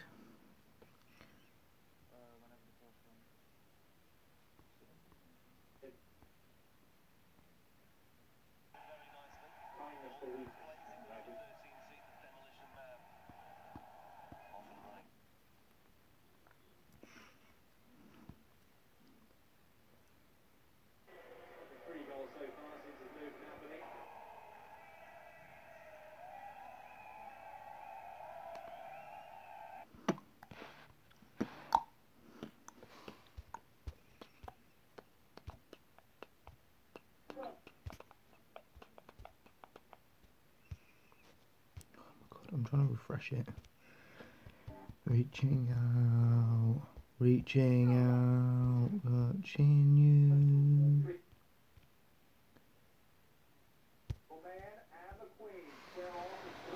Sweet Caroline, bum bum bum.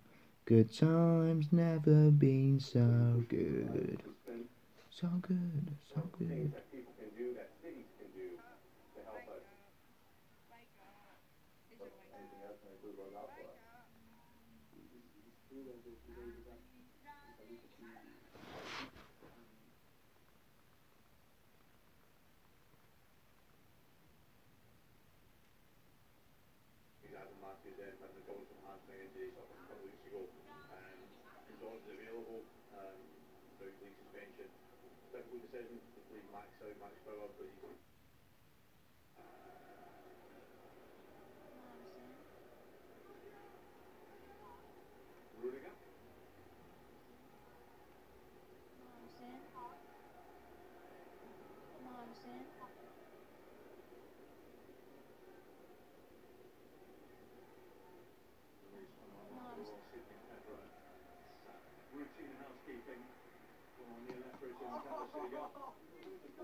Here we go.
European Tour, the home of 9 darters.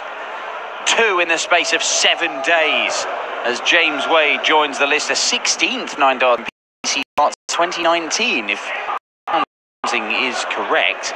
And who knows, we could have more, as there's some top-class stuff on the way. Gerwyn, Price and Jonny Clayton in an all-Welsh clash, former Euro Tour final, that matchup. That's on the way after this. Liam, if you can't find it on playback stream, I uploaded it.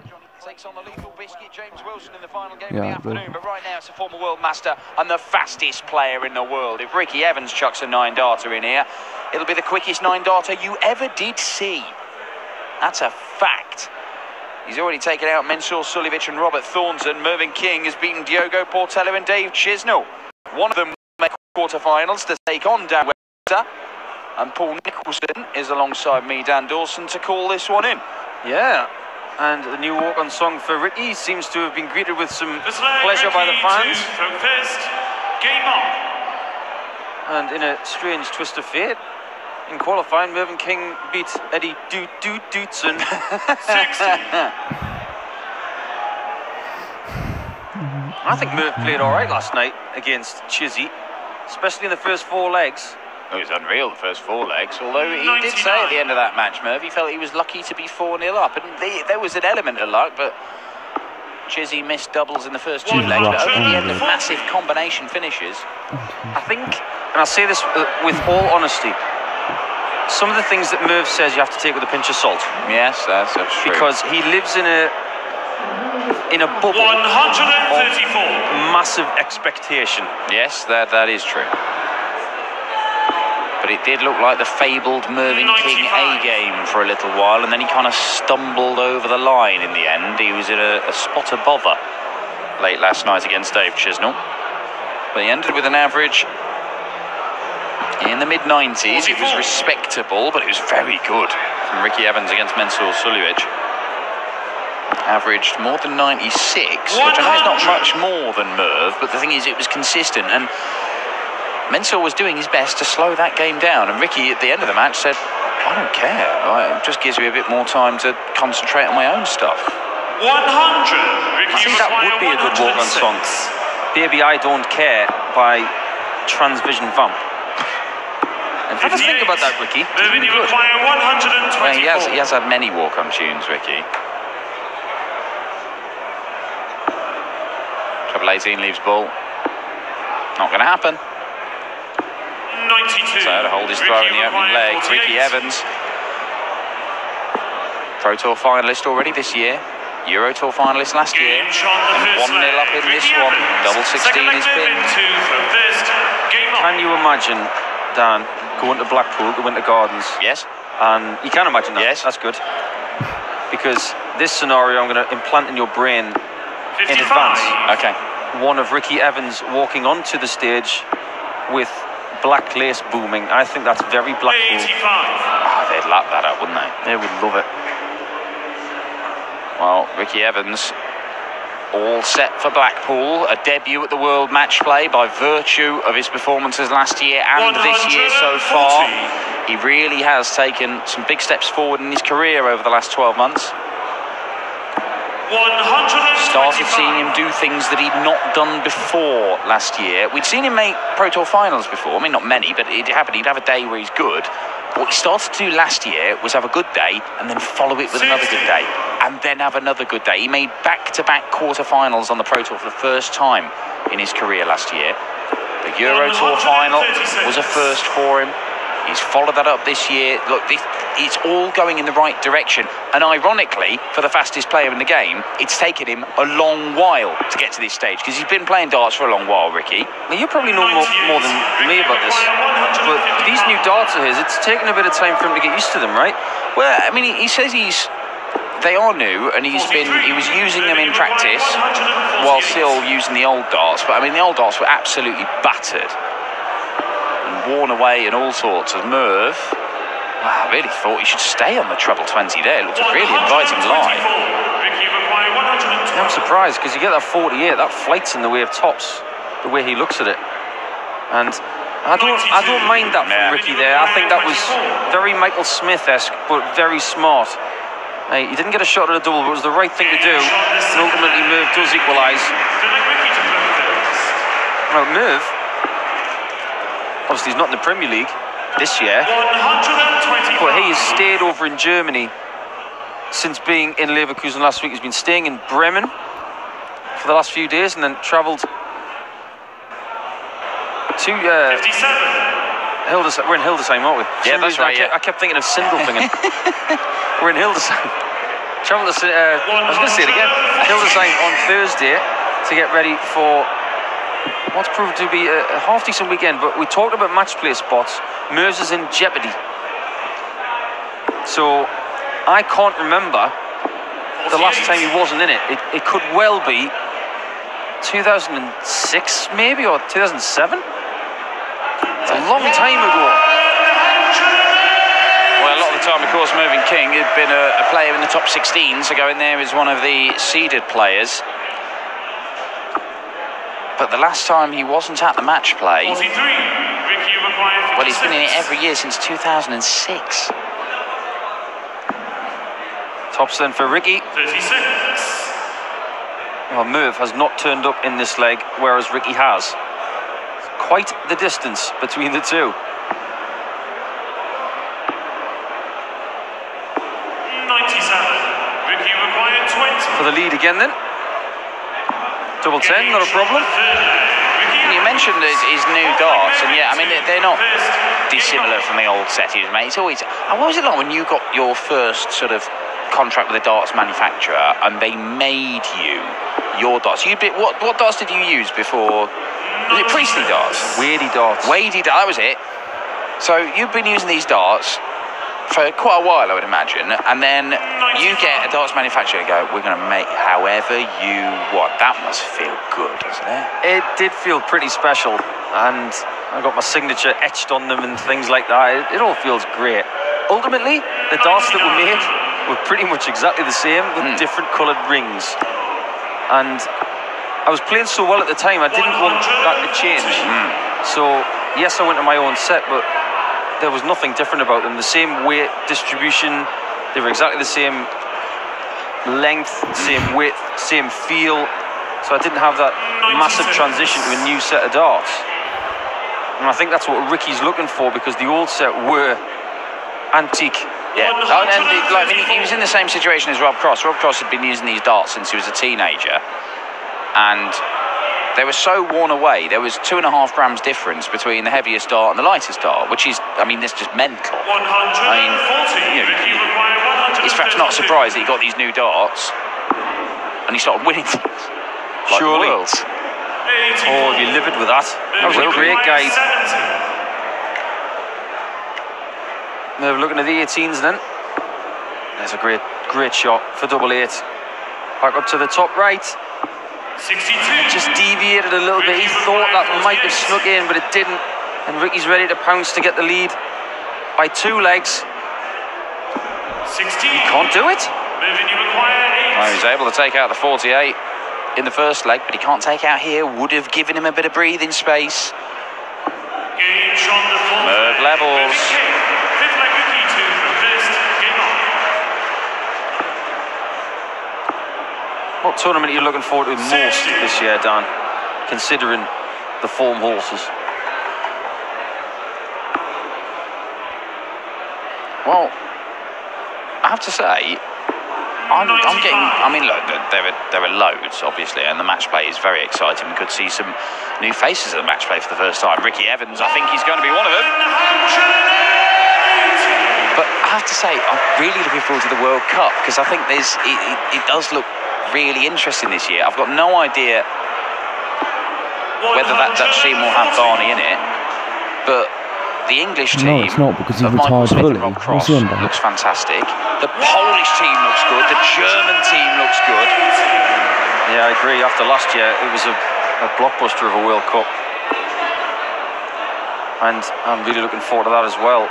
But before then, we've got European Tour crowns to place on people's heads and a Premier League champion to crown as well. And set up from Ricky for double 16. That's all he needed to do.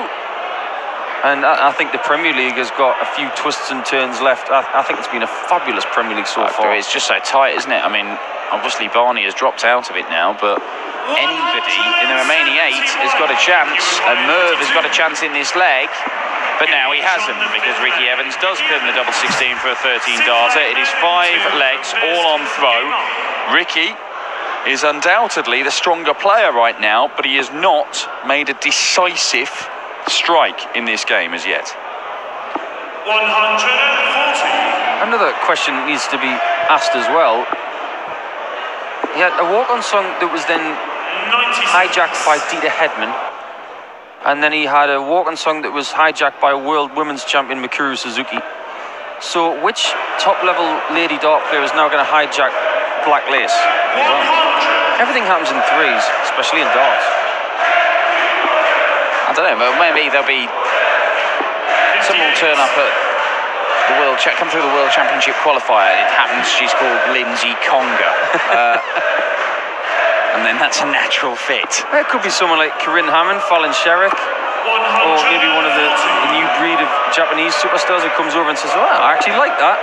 Seen as Mikuru, Nick one, I'm going to get that one as well. 100. He doesn't have a walk-on song and keep it. He just warms it up for somebody else, Ricky Evans.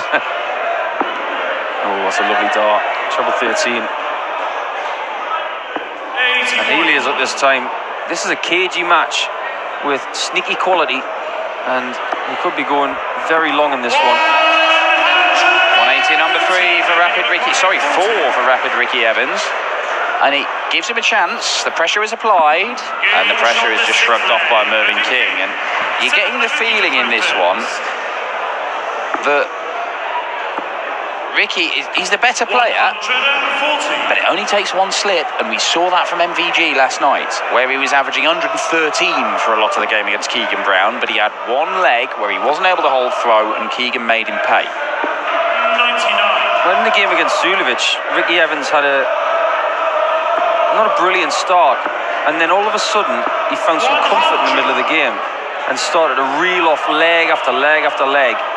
And like you said, Dan, he wasn't uncomfortable. He said it was really hot, but it was Mensur Sulevic who was uncomfortable with the heat last night, and he suffered. Today the conditions are perfect because it's a little bit cooler outside, and the doors leading to the exterior of this area are not far from the back of this auditorium, and they've been left open, so there's a lot of cool air coming through here, but nowhere near the stage. So I think today it wouldn't shock me if we saw another 9 from someone like Adrian Lewis. 61. Well, anybody, genuinely anybody could hit one, but 81. Mervyn has given himself an opportunity here. This could be the moment when the king strikes. 18s. Gave himself a chance at a double, but now it's the ball. 63. Ricky required 80. Now Ricky's not going to go for triple 16, I know that. Tops. Oh, left post. Can't save them. You tell Ricky like that. He liked that a lot. That was a pressure check out. Because Mervyn King is really coming into this game. That 180 takes his average over the 100.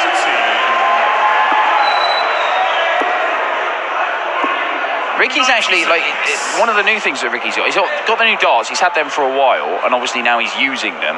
He actually got his own, obviously his shirt is relatively new. Oh, hang on.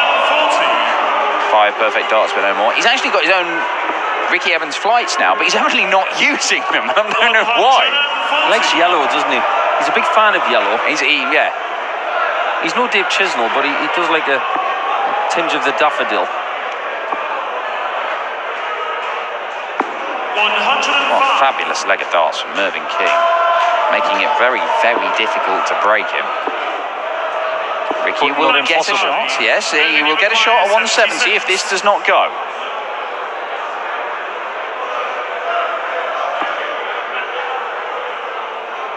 And go for the treble, of course, to leave double 4. He doesn't like tops. 72. Maybe he's wishing. And he hits a single now. No big fish for Ricky Evans. But Mervin's got to be careful here. He's got to take this out. Looking very focused today, Merv. A few of those darts are dipping today. Can he find the left side? Oh, that's a great dart. Under so much pressure, Evans was ready to strike. And Merv was up to it. Brilliant dart. We have had some absolutely stonking games this weekend, and this is another one. Both men averaging over a ton. And you genuinely don't know which way it's going to go. For the early part of this game, Ricky Evans was the aggressor and Mervyn King was hanging on. But right now, you kind of get the feeling that Merv is in the ascendancy, but it's whether he can get that break of throw that he needs.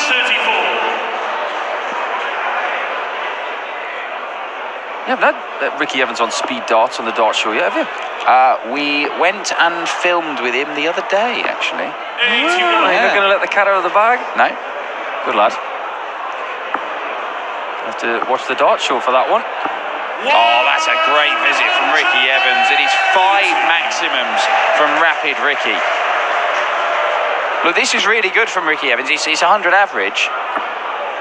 But he is capable. He's one of these players, and you might not have seen enough of Ricky Evans. He's capable of doing those 107s, 110s. We've seen him do it. 54. He has got that ability, and he is starting Ricky Evans to turn into a player who is producing these kind of displays on a more regular basis. And if you do that, you will pick up titles. 100. It could be this weekend for Ricky Evans. Could be. And he's definitely 5-4 up. He's 1 away. This has been a very good contest.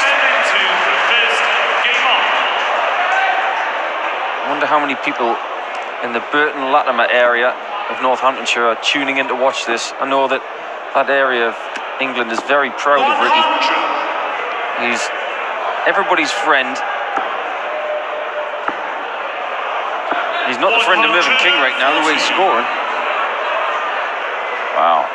Northamptonshire, famous for Alan Moore, The Corby trouser Wilson, press. the Corby trouser press, Doc Martens, and Rapid Ricky Evans. Don't forget about Kyron Wilson. Yeah. 140. But Ricky Evans is putting himself in a position here to make the quarter-finals. It would be Darren Webster in that quarter-final this evening. Remember, the quarters, the semis and the finals all to come this evening. £25,000 to the winner of this title. No Michael van Gerwen, beaten by Keegan Brown last night. Ricky Evans is probably going to get 6 darts from 139. I say probably. He might not. Needs them all. Oh, Merv. Third treble 1 in 6 darts. Those treble 1s have killed him. And that has done just that as well. Leaving himself double 6. This could be over in a flash. Mervyn King beat Ricky Evans 6 times in a row when they first started playing each other. 100. Ricky Evans has won the last 2. This is to make it 3 in 3 and make the quarter-finals of the German Darts Championship.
finals, and whichever one does has a very good chance of going all the way, because they've done it before, both of them winning Euro Tour events last year. Jonny Clayton beat Gerwyn Price in the final in Austria in Graz to pick up his first Euro Tour title, as Gerwyn Price won later in the year a tournament that was a foreshadowing of what was to come at the Grand Slam of darts, and indeed the start of this year, where he has been one of the best players in the world. Right up there, arguably in the top 3.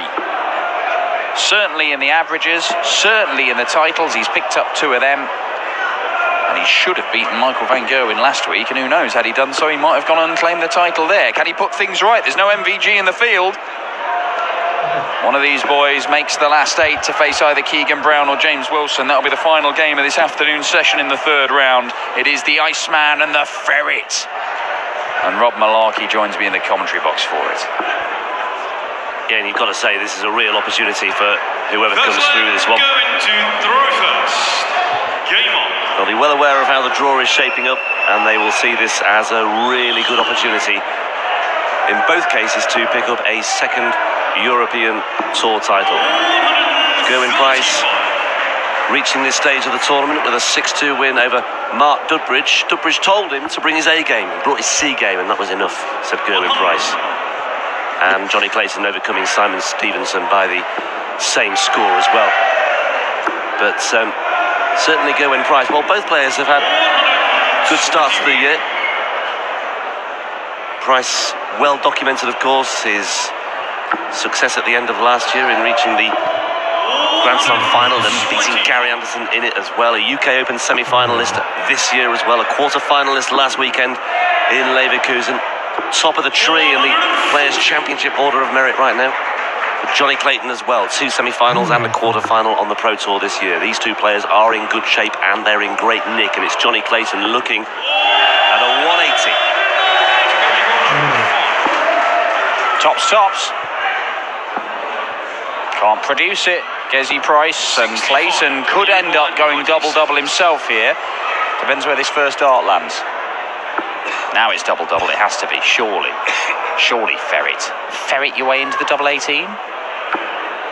Oh, I think that was the wiser decision, had he tried it.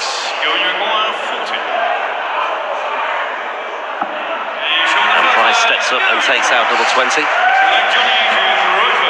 Gerwyn Price in a fascinating contest with Mark Dudbridge yesterday, where there was some shenanigans. I think essentially Dudbridge, who was being well beaten by Price, decided to try some tactics, walk straight down the middle of the hockey, try and put him off, or at least disrupt him. I mean, it doesn't work with Gerwyn Price. If you make him angry, he's only going to get better. But he was 5 out of 5 on his doubles and hit tops at every single one of them until the last leg, where he actually missed it a couple of times before winning the game. And Price fires in his first maximum in this one. Tops is his double. And if he gets chances, 1 dart at it this weekend so far, he looks like he's going to pin it. And if you're having a weekend like that, Gerwyn Price is certainly scoring well enough at the minute where he could beat anybody.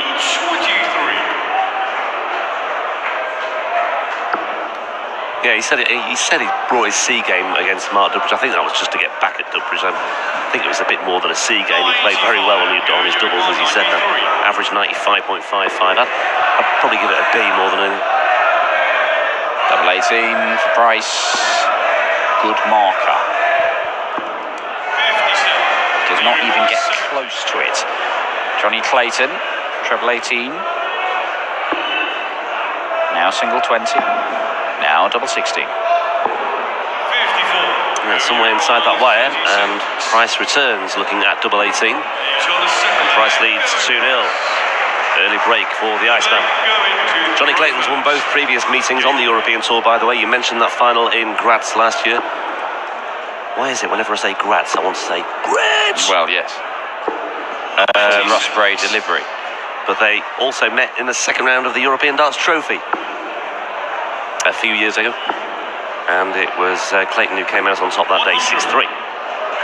this genuinely could have been the final last weekend, because Gerwyn Price obviously missed a dart to beat MVG. Should have had 2 match darts, but missed a big number. And in the other half of the draw, Jonny Clayton missed 3 darts to go 5-2 up on Rob Cross. Now, they were the eventual finalists, MVG and Cross. And the way that these two were playing last weekend, had they managed to get the jobs done respectively in those games, they could quite easily have gone on and faced each other in the final of the European Darts Open, the second time that they would have met on a Euro Tour final. But they have very much established themselves in the top 16 in the world. It's a great time for Welsh darts at the minute. Obviously, these two leading the way, but there are a number of other players besides. But I don't think they're going anywhere. Gerwyn Price looks like he's here to stay, and Jonny Clayton is a very, very underrated player, in my opinion. You go and ask Van Gerwen, he rates him. Van Gerwen mentioned it yesterday, beaten by Jonny Clayton not too long ago either. In Players' Championship 2 this year, on the way to a semi-final for Jonny Clayton, one of the 2 semi-finals he's made on the Pro Tour this year. Mentioned that quarter-final as well. He's had 3 runs to the last 16. It has been really solid, consistent stuff from Jonny Clayton so far in 2019. And I do like the look of this team at the World Cup as well. Jonny Clayton didn't play to his capabilities last year, but having done it once, maybe he can up his game this year. And if he does, I think that Gerwyn Price and Jonny Clayton could well take the World Cup for the Welsh. But there'll be some stiff competition from the likes of the defending champions, the Netherlands, England, of course. Germany, Poland look good. Fantastic tournament here in Germany later on in the year. Gerwyn Price could end up going there as Premier League champion.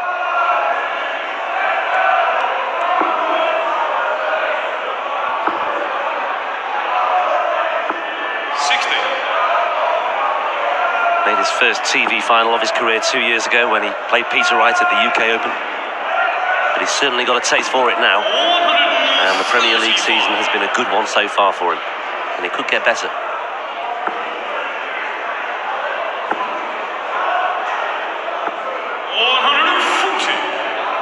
These two players know each other inside out. They know their game inside out as well. They know what to expect from each other. Good mates as well off the hockey also.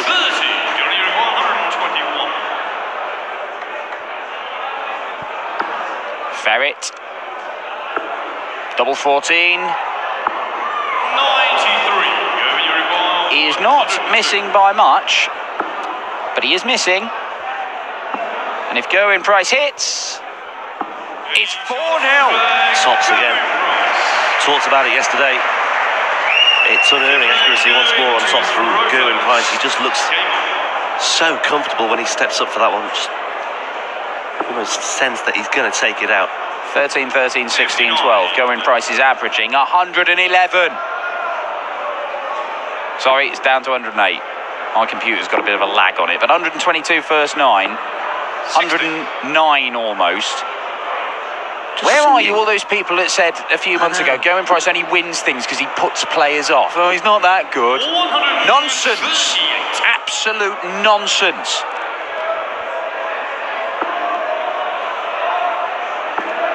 And the number of ton-plus averages we're seeing this weekend is absolutely frightening. And we've not even got to the quarter-final stage yet. Players losing with averages of 106. Well, that doesn't hurt him that much. I know he's left a bogey number there by straying into the 5s, but even a 180 from Clayton doesn't get him to a finish. So Gezi knows he's got a couple of visits from 169. Keegan Brownell, last year's finalist here, James Wilson, await the winner of this one. They meet in our final third-round match of the afternoon session, straight after this one. Quarter-final lineup almost completes.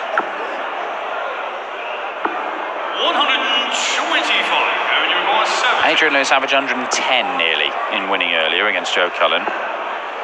Gerwyn Price is threatening to do something similar, because that is another dart pinned at tops, and Jonny Clayton is being taken completely out of this game by a sparkling display from his World Cup of Darts teammate.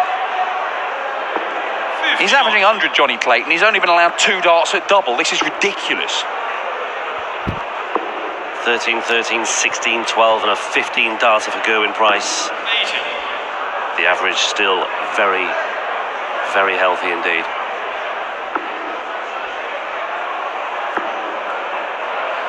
Just the 180 as well. You don't need to pound in 180 after 180 to inflict damage. Of course, it helps if you do. But this is very good stuff from Gerwyn Price, really is.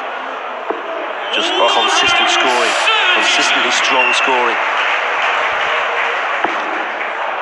There is not a great deal you can do against this sort of stuff. Gerwyn Price, right now, is right up there in the best players in the world. In fact, in terms of the consistent standard, you're probably looking at Rob Cross, Michael Van Gerwen, and maybe James Wade are put in there as well. Well, Van Gerwen and Rob Cross are out of the tournament, and James Wade has gone out of the tournament. Gerwyn Price, in terms of the performances this year, he is the main man left in the German Darts Championship. It might be his day here today, because it certainly looks like his game this afternoon. Jonny Clayton, oh no. He may not even get a dart for this leg. Well, I tell you what, Dan, if it is Gerwyn Price's day, I really hope the crowd acknowledge that as well in the right manner. It's the treble, doesn't find it, so this may be an opportunity for Clayton to get a leg on the board. I think a bageling would have been a bit harsh on Jonny Clayton, actually, given the fact he's not played badly by any stretch. Just not had the chances. Needs this chance, and that, well, right smile from Jonny Clayton, that just about sums it all up for him, doesn't it, really? That just embodies his day so far. Well, the ferret is going to walk away from this one with a 98 average or something along those lines. Oh no! He's yanked it into the 15, decides to bust it. He denied himself another match start. Well, Jonny Clayton can't keep from smiling. And he's on the board.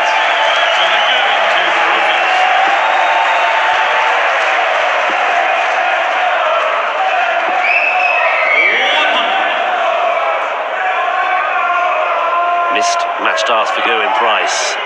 You suspect it won't count for too much in the long run, unless Jonny Clayton can convert that missed opportunity by Gerwyn Price into something astonishing. 41.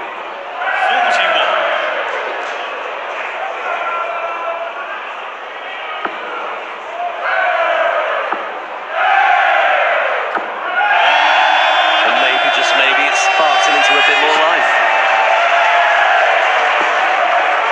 Gerwyn. 83. I seem to remember Gerwyn Price going 5-0 up. I think it was in Saarbrücken against James Richardson. And then James Richardson came roaring back and started banging in the 180s and made it 5-all. And then Gerwyn Price won the last leg, so it was all a bit of a waste of time, that comeback. 140. But we have seen ridiculous comebacks happen. Double 18 to break the throw. 17. Oh, ferret.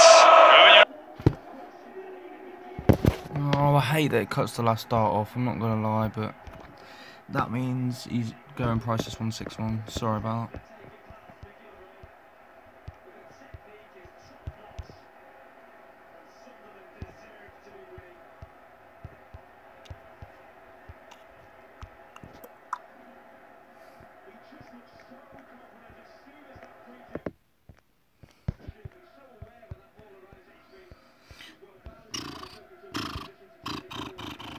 Keegan Brown versus James Wilson.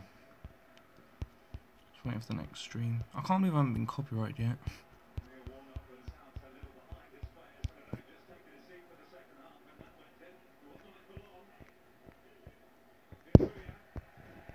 Just gotta wait for the next stream. Won't be too long. Oh, I've got massive pins and needles.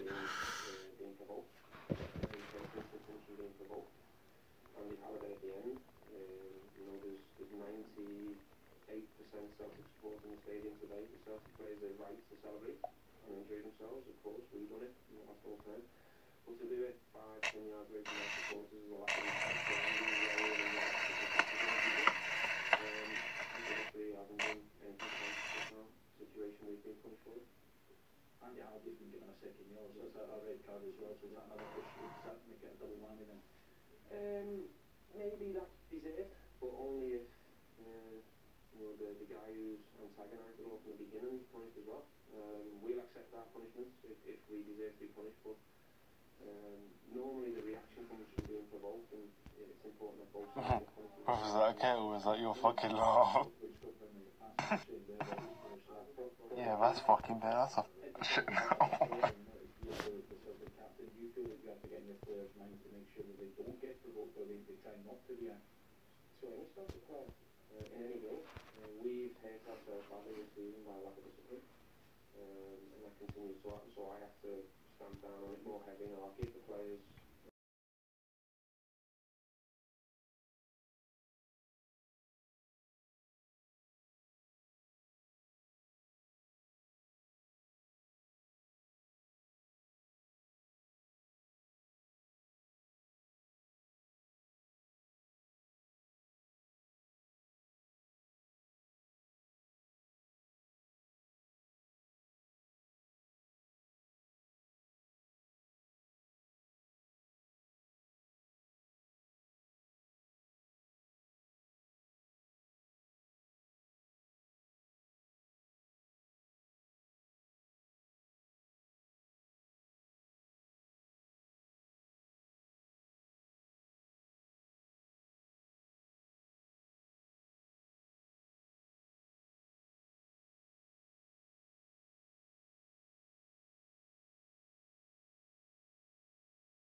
after his astonishing 6-5 win over the world number 1 and the overwhelming favourite to win a 30th European Tour title this weekend, Michael van Gerwen. Keegan Brown averaging 104 against Van Gerwen's 108.1.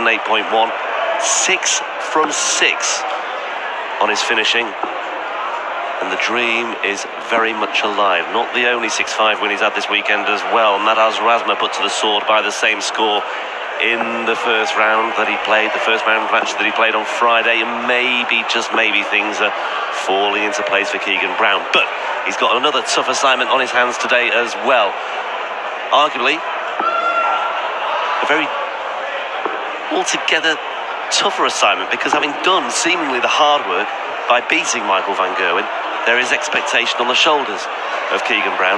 But he's up against the man who Van Gerwen beat in the final here at the start of last September, James Wilson, the number 16.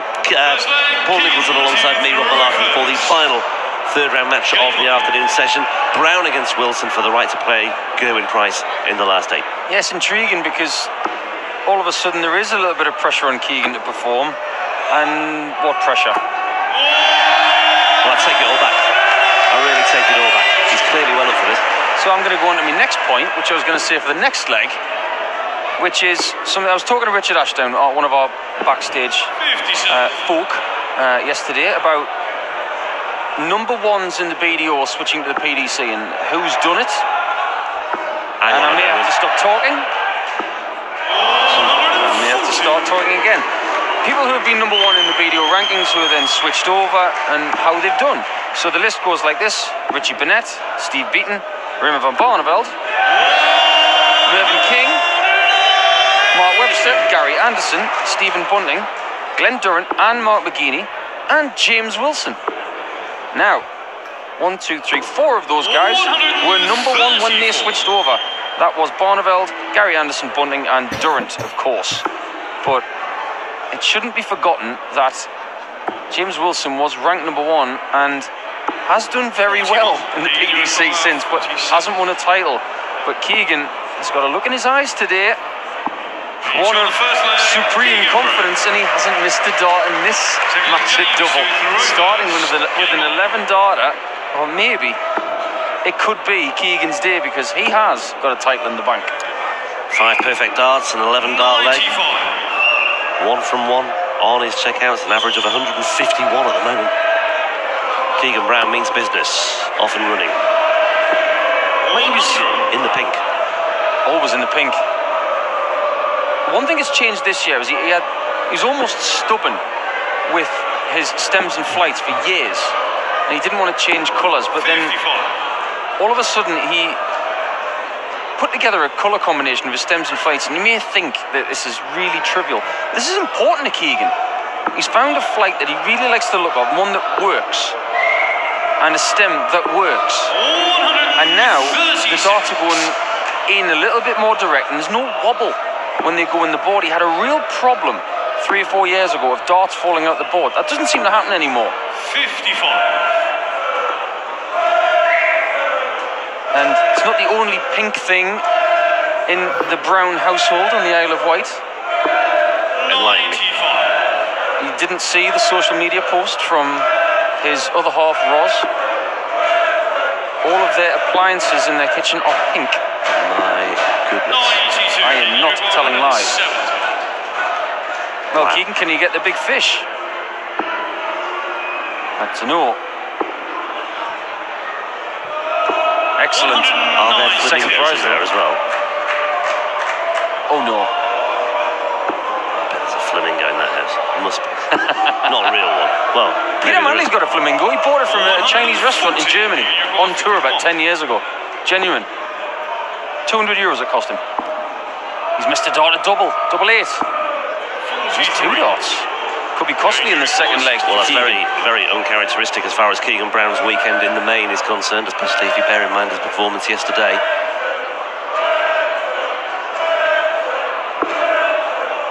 Tops then for Wilson. Double 10 to level the match. And a let off for Keegan Brown. And this is the opportunity to break that he thought maybe had passed him by. That was closer to double 13. That's closer to double four. And that's on the money. 2-0. That's getting it done eventually, because that first start wasn't a good one. I'm not saying it just because it was so far from the actual segment he was going for, but it was blocking one half of the bed, so that second dart was really good to give him some sort of guide. Now, I mentioned Keegan's lovely wife Roz, I saw her this morning, and she's suffering from a chest infection, bless her. She's really suffering, so we hope she gets better soon. I'm not sure if she's here supporting Keegan or whether she's at the hotel just resting up, but it's great that she's made the trip to support Keegan. 96. Well, the space, the area that's reserved for players' connections and camp is unoccupied at the moment, so I suspect she's not here. James Wilson was having breakfast with Gurney this morning, and sure they were contemplating. Well, there you go. The void. That's what it usually looks like when I play. Now, Paul. Don't do yourself a disservice. Brown is down to a finish first on his throw. Wilson could just do with finding one trouble at least here, just to put some pressure on, and he's got down to the big fish. Well, that would have left tops that he found that trouble 15. Who did the 145 on 19s and 16s yesterday? Rob Cross. Had to be Rob Cross. I think he's the only guy I know who would go treble 19 first on 145. But it is double 16 for Keegs. Ooh, tickled the wire. Yeah, just steps over to readjust, but overcompensated there, just ever so slightly. James Wilson is not playing particularly sharp in this game yet, and he needs a bit of magic, and he's not going to get it. And Keegan's coming back, and Keegan has got major control of this game. He just needs to keep it, and he does keep it. That's excellent. Now, ordinarily Keegan hangs about with the likes of Luke Humphreys and people around his own age, and I'm not sure if Luke's still here. He was about an hour ago, but he may have had a flight to catch. The other thing that Brown looks to be doing here, that there was a big question mark over it, I said about the expectation on his shoulders, and therefore, the roles are reversed in that respect. But the fact that he said in the aftermath of that win last night against Van Gerwen that he treats pretty much every match the same way, but I struggle to believe that sometimes. You must automatically raise your game, or be aware of the need to raise your game when you are taking on a player of the calibre of Michael Van Gerwen, and you must approach that in a very different way to, say, playing somebody else, for example. I don't buy it. Keegan's a friend of mine, and I don't get it, because, there's Bongo Cam Man. But when he played Wadey at the World Championships, not in the one just gone, but the one before, he played Wadey like a fiddle. He played him differently to other people that he had in that draw, and when he played Wadey again in the Worlds, there was just a different aura about that game. There were things going on the stage that were put in the press, of course. I don't know what was true and what wasn't, but let's face it, Keegan has got the ability to ruffle feathers, and he does celebrate a mini victory on stage, and there's nothing wrong with that, nothing at all. But yesterday, going back to what you were saying, Rob, the way he approached the game and the way he conducted himself and how focused he was last night is how I believe he should play the game. Yeah. He'll have fancied a shot at tops there, Biscuit. Well, and he hit it. But this would really hurt. This is the kind of shot he took out last night. Just shy. Just gives Wilson a bit of encouragement now. It's only for a holder throw, but Wilson will feel a lot better if he can just get one leg on the board. Double 10. Oh, double 7. Messy. That is exactly the right word. And James Wilson, do you know what? He wasn't convincing at all yesterday in that win over Mario Robert. As Brown does win his fourth leg. Robert missed a match dart, albeit on the bullseye. His finishing was good yesterday, Wilson. That's effectively what rescued him. The scoring wasn't really there. There wasn't any power scoring from James Wilson. He was the first to acknowledge that on stage afterwards, and it was his finishing that sort of saved the day, and he got lucky in the end. He was expected to really dismantle, I think, Mario Robert, and a good convincing win, but it wasn't to be. Yeah, James is a much better player than Mario.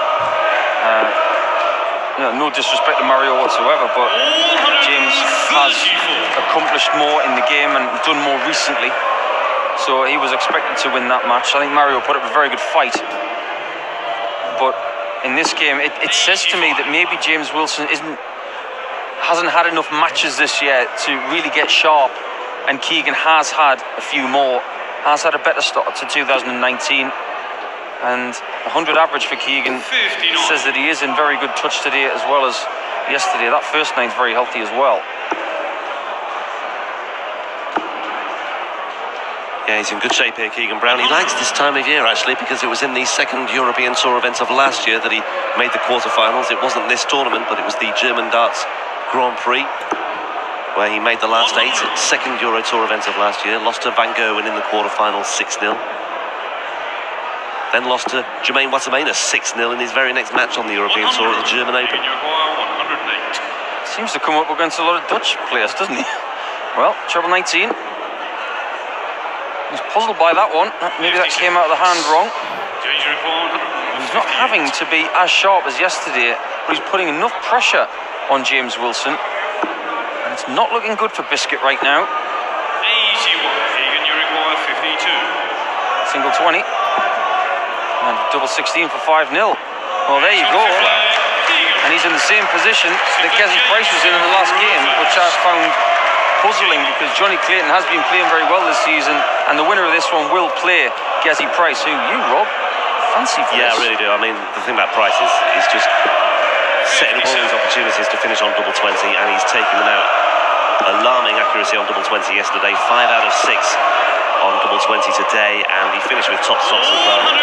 You know, when you're playing that well, that confidently on doubles and finishing, I think, you know, the rest falls into place as well with Gerwyn Price, and I think he's the man to beat. Certainly in the bottom half, I really anticipate he'll get to the final.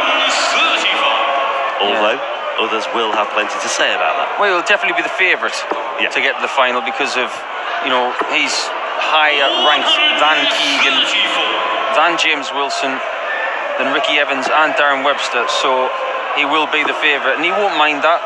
He has won the European Tour event before, and you know what, he won't care if the crowd give him all sorts of flack as he walks on. I just hope if he I made the point in the previous match, if he does go all the way, I hope the crowd give him the acknowledgement it deserves. He got a bit of an acknowledgement when he won in Risa last year.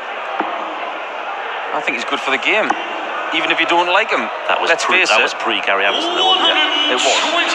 Even if you don't like him, you still have to acknowledge that he's doing well. And 2 double tops, it was a bit of a shy one. It's almost as if he was too scared to miss the board. I don't think he expects James Wilson to take this out, Keegan Brown. He expects a shot. Well, 16 tops, and Keegan was right. 65. Well, Keegan Brown started off with an 11 darters. Sorry, I can't help it.